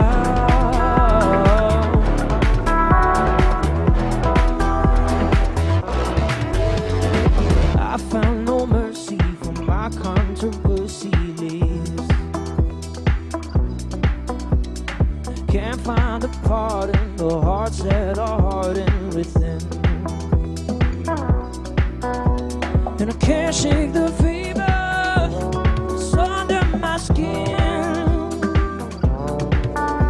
I will die a believer, now I bury my sins. I can't hide.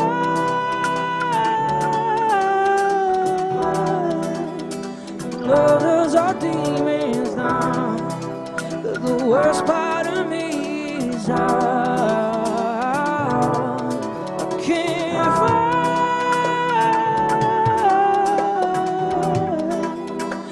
Angels are demons now, the worst part of me is out.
like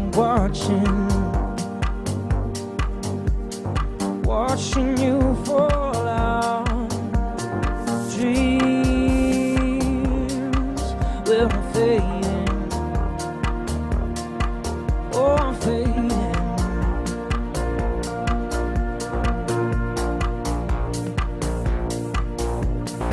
Free my mind, all the talking, wasting all your time, and not giving all that I got.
Out of body, side of mind, self-awareness, went for a ride into a place so beautiful, and there's no judgment, it's waterfalls. I'm just letting go things I can't control.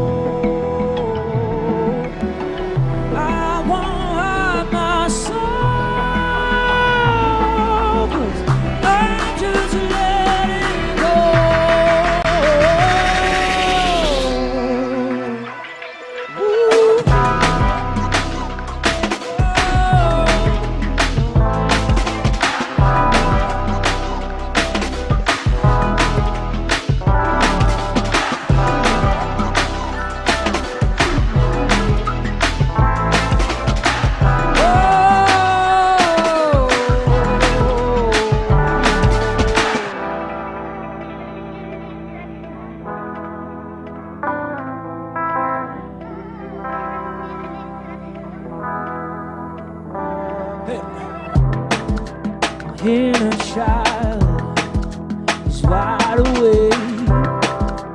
Felt like diamonds running down my face. And this heavy prison I carried around, and brick by brick my walls are coming down. I'm just letting go things I can't control.